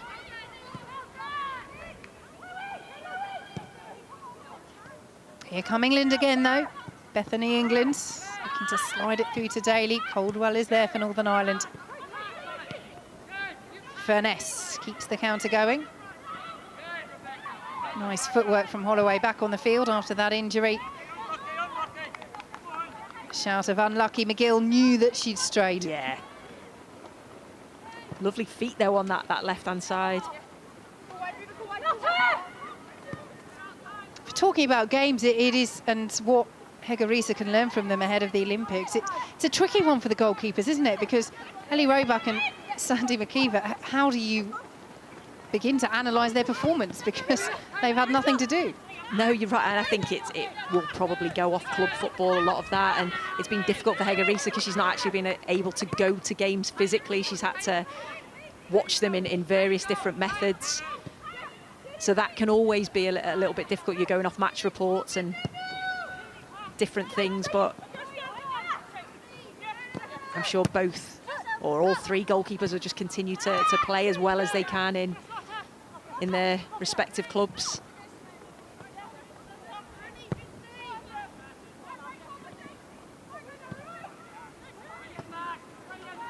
Strong challenge on Bethany England. Fair one by Sarah McFadden.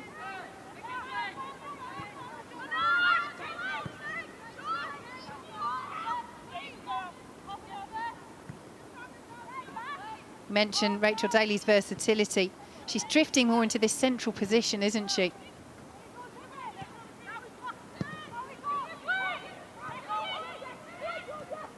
Yeah, she picks up nice little spaces. If you see, she's always available, always an Northern option. Ireland give the ball away. Again, McGee is there.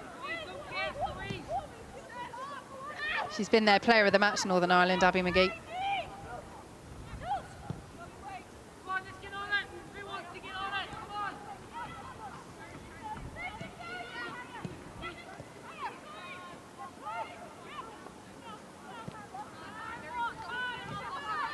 Here is Wubben-Moy.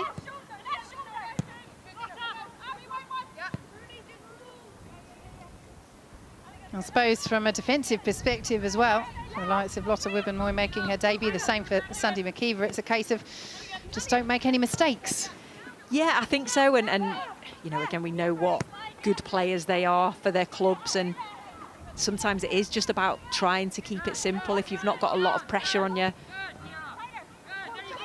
Lovely leave, initially by Ella Toon. In the end, it doesn't come off. I'm still going to appreciate that, though, because I thought that was pretty intelligent play. Perhaps fortunate in the end for the Manchester United youngster. As Chloe Kelly tries her luck.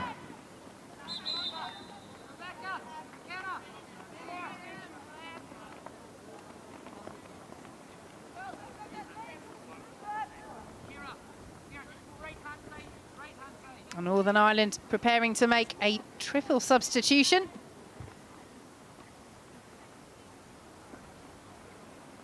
And again, from Kenny Shields' perspective, it is all about minutes now. Caldwell, one of those making way. Tony Lee Finnegan coming on. Northern Ireland number 14. Kelsey Burrows, who turned 20 yesterday, so nice birthday present for her, also entering the field.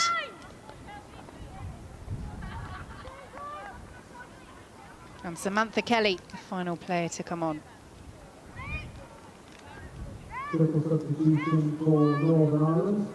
Coming off number 17, Rebecca Holloway.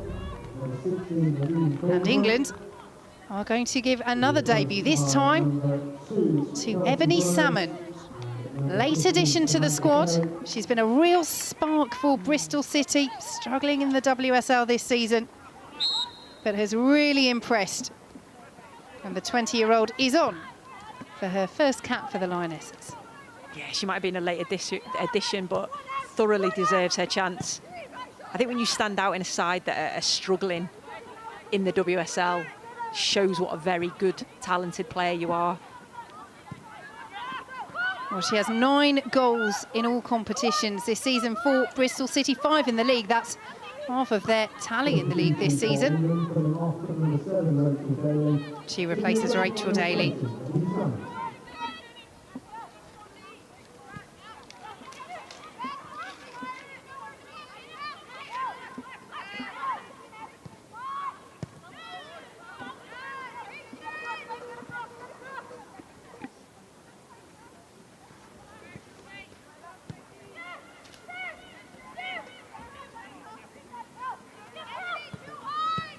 Interception by Stanway. Lays it off to Kelly. And just flicked over the bar. It's good defending. But again, the white shirts were queuing up in the centre. And that's what they've done so well. They've got themselves into good positions, but they're getting numbers into the box. Georgia Stanway there defensively, again, gets herself in such a good position to be able to read where the pass is going to be. And then her first thought, can I go forward? Can I create something? And it's a very good interception from Tony Lee Finnegan. Well, this really would put England into 7th heaven, wouldn't it, if Jill Scott could get on the score sheet?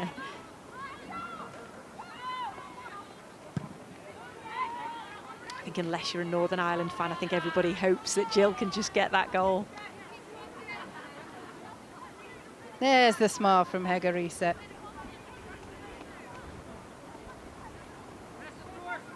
She has impressed so much domestically in Norway with Lillestrøm.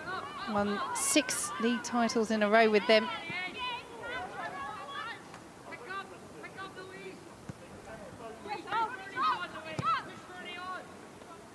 And she knows what it takes to win things. USA assistant coach for 3 years, 2009 when they were World Cup runners-up.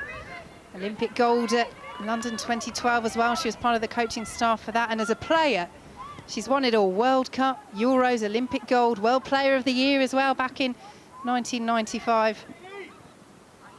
Seems remarkable in many ways that England have managed to find an interim manager of such high calibre. Yes, there is the potential for her to be the head coach at the Olympics. As we've mentioned earlier, she will be on the coaching staff at least for Team GB at the Olympics this summer, but it's her first role as a national head coach, but certainly has proven her pedigree in other spheres of the coaching game, in the women's game.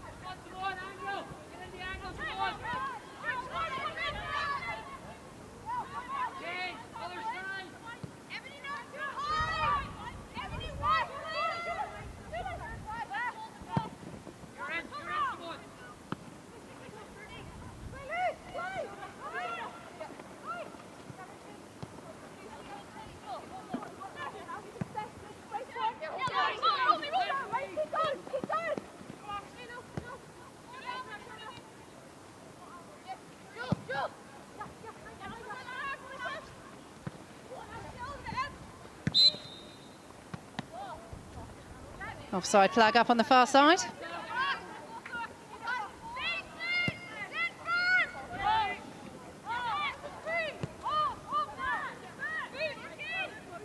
England's next match, if all goes to plan, is an encounter with Canada in April.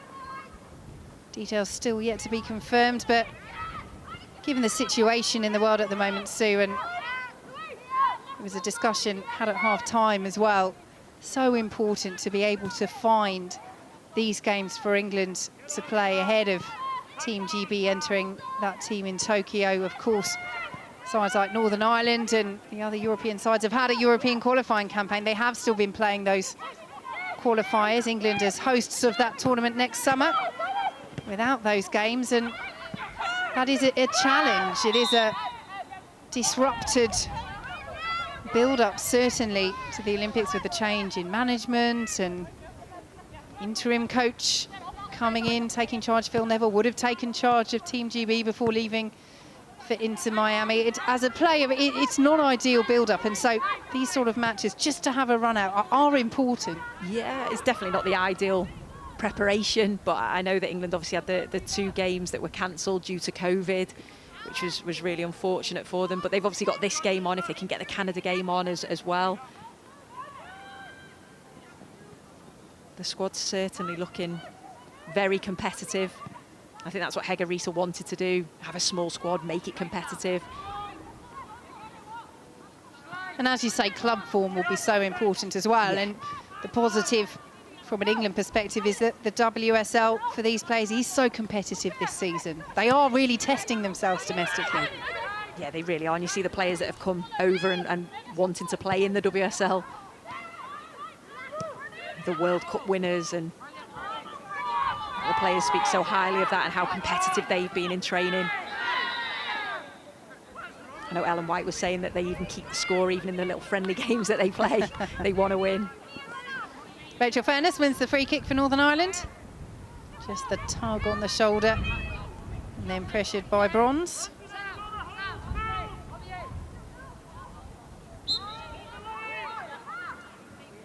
The fourth official has indicated there will be a minimum of 4 minutes in additional time. 4 minutes.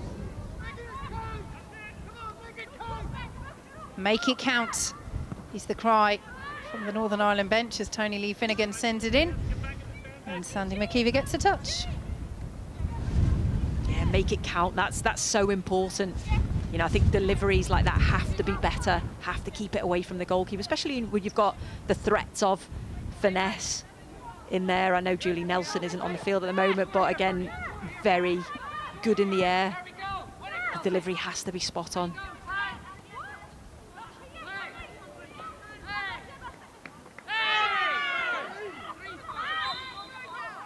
Belated free kick goes Northern Ireland's way.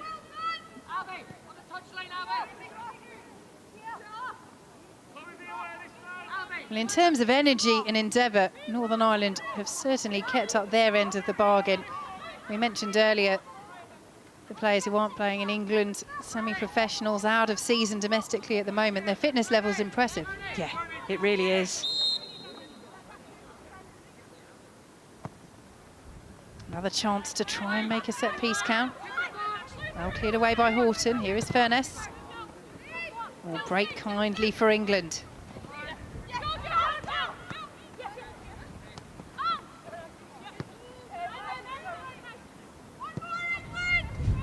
But the clean sheet very important for England as well.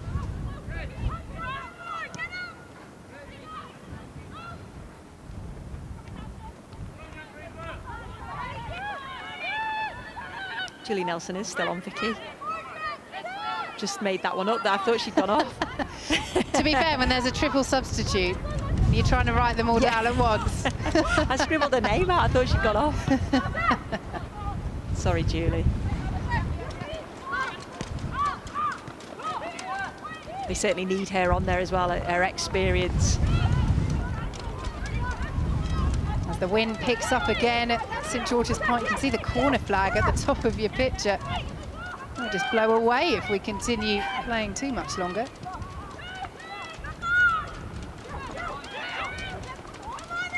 Here is Jill Scott.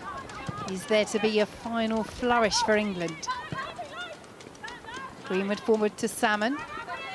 Well dispossessed.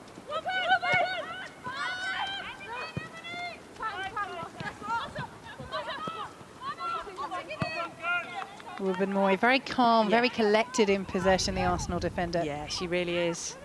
Again, capable of playing in midfield, good on the ball, but just nothing seems to fluster her. England free kick. And the first yellow card of the game as well.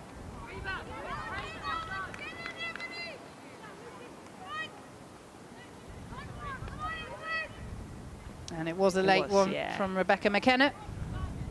Yeah, straight away she put her hand up. I think she realised she was just late, a bit clumsy.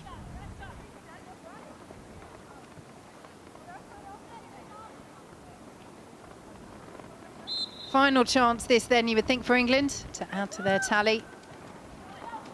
And the header was in from Bethany England. Easy enough for Flaherty. Hasn't really had the chance to get on the ball, has she, Bethany England, since coming on? No, she hasn't. That's probably her only real opportunity where her deliveries come into the box. She's managed to get on the end of it, but it's difficult to generate any sort of power. And there is the full-time whistle. The interim reign of Hege Riise getting off to a very good start. A hat-trick for Ellen White, bronze, Daly and Toon on her debut, also on the score sheet. Full-time at St George's Park, England 6, Northern Ireland 0. Full-time here at St George's Park, and it England 6, Northern Ireland 0. Well, a happy 150th cap for Jill Scott and a happy afternoon for England, and in particular, this woman. Yeah, I think when, you know, that was right at the very beginning when Jill Scott got on the ball straight away, looked to feed Ellen White through, and I think you thought that was probably going to be the story, but Becky Flaherty pulled off 2 excellent saves. That one from Lucy Bronze, and then this is just an error defensively. Go to play the ball into the middle of the park, and maybe that's where you've just got to clear your lines. That's maybe where you don't try and play the ball in there when you've got someone like Ellen White who is so clinical. And then this is a great bit of play from Lauren Hemp. Gets a head up, straight away sees Lucy Bronze running through, and she isn't going to miss from there. But you can see all the time she's looking, where is Lucy Bronze? Plays the ball in front of her so she doesn't have to break stride. And it's a tap in, and then again just good play from England. They're moving the ball quickly, 1 and 2 touch. Jill Scott this time into Ellen White straight away. As soon as she's turned Nelson, there was only going to be one end into that, and it was going to be a brilliant finish. Good turn though, and just a real powerful finish past Flaherty, and you can see how much it means to her. No matter how many goals she scored, no matter who she's playing against, she just loves scoring goals. You can see with her celebration, but she's saying great pass through to her. She appreciates that quality, and I think this is what England did well. It's the movement. You can see here this time Lucy Bronze making an underlapping run as a fullback, gets a head up again, sees Rachel Daly, and she's just so tenacious. Gets in front of the defender, doesn't care. She's going to get a little kick. She's desperate to score her goal, and well deserved. And then I think this is the penalty where Chloe Kelly has come on straight away, drives into the box, just gets a tug on the shirt and a little clip, and who steps up but Ella Toon on a debut to score. And again, it's brilliant for her because of her club form, because of how well she's done, gets herself into the squad, makes her debut and scores a goal, and a little cheeky smile.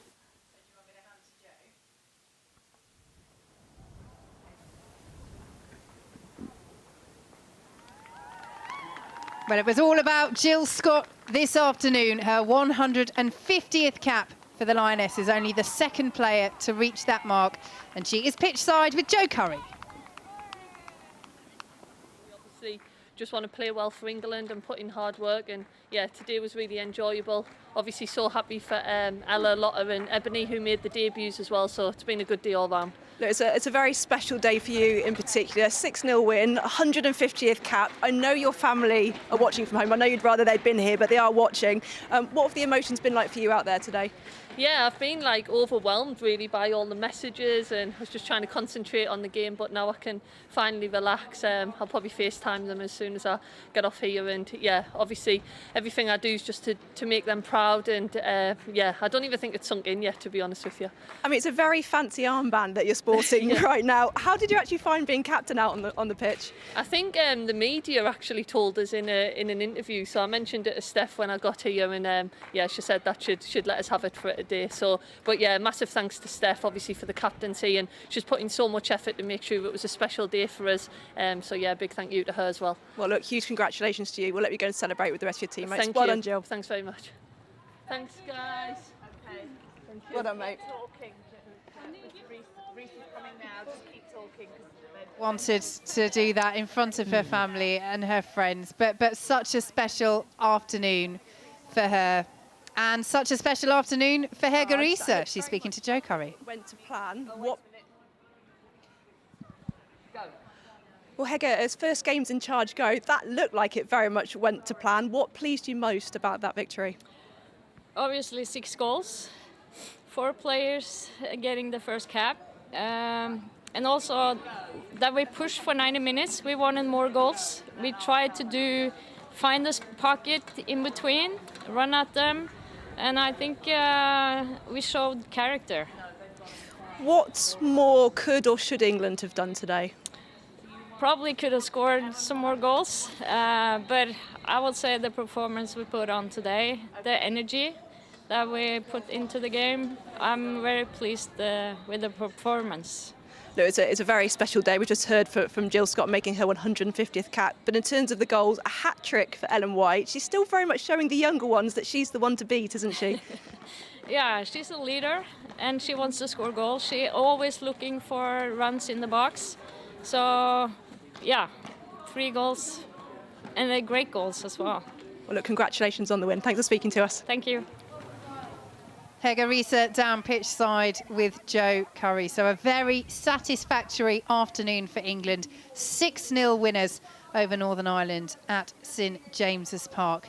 Thank you very much for joining us this afternoon for our coverage on BBC Sport. Remember, this evening you can catch 5 Live Final Score on BBC iPlayer and Red Button from 7 o'clock. My thanks to Sue Smith alongside me.